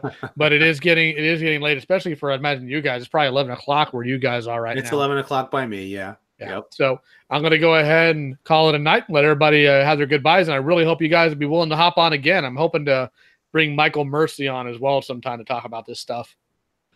Cool. Thanks very much for having me. It was a lot of fun. Great to meet you guys, and hopefully we can do it again. Yeah, I agree. I enjoyed, you know, having this conversation. We can have this back and forth banter. I mean, and just keep. I can rattle on about this stuff for hours. So, you know, just the fact that we were able to just have a straight shot conversation about this stuff was fun. And I'm glad to do it again. Awesome, because I'm gonna take you up on that. All right, so everybody, when you get the chance, the channel links for the guests today are in the description as always. I think everybody here. Brian, do you have a Patreon? I do. Yeah. All right, so feel free to check out their Patreons as well. I'm sure they'll have links to that on their channels. I have a Patreon as well too. Yep. Oh, I know you do. We got the link. I know. I promoted every single video. I do on mine too. Yeah, like, so we're gonna have a Patreon and not have a link. Yeah, of course. Well, of course I would like link people to to watch Patreon. my videos first and then want to actually support me. So, you know. Speaking of which, before I go, I'm going to go ahead and thank my patrons. I would like to thank Avis, Mega Umi, and Hateful Eightful for their support on my Patreon. And we're going to go ahead and close it out. Everybody, have a good night.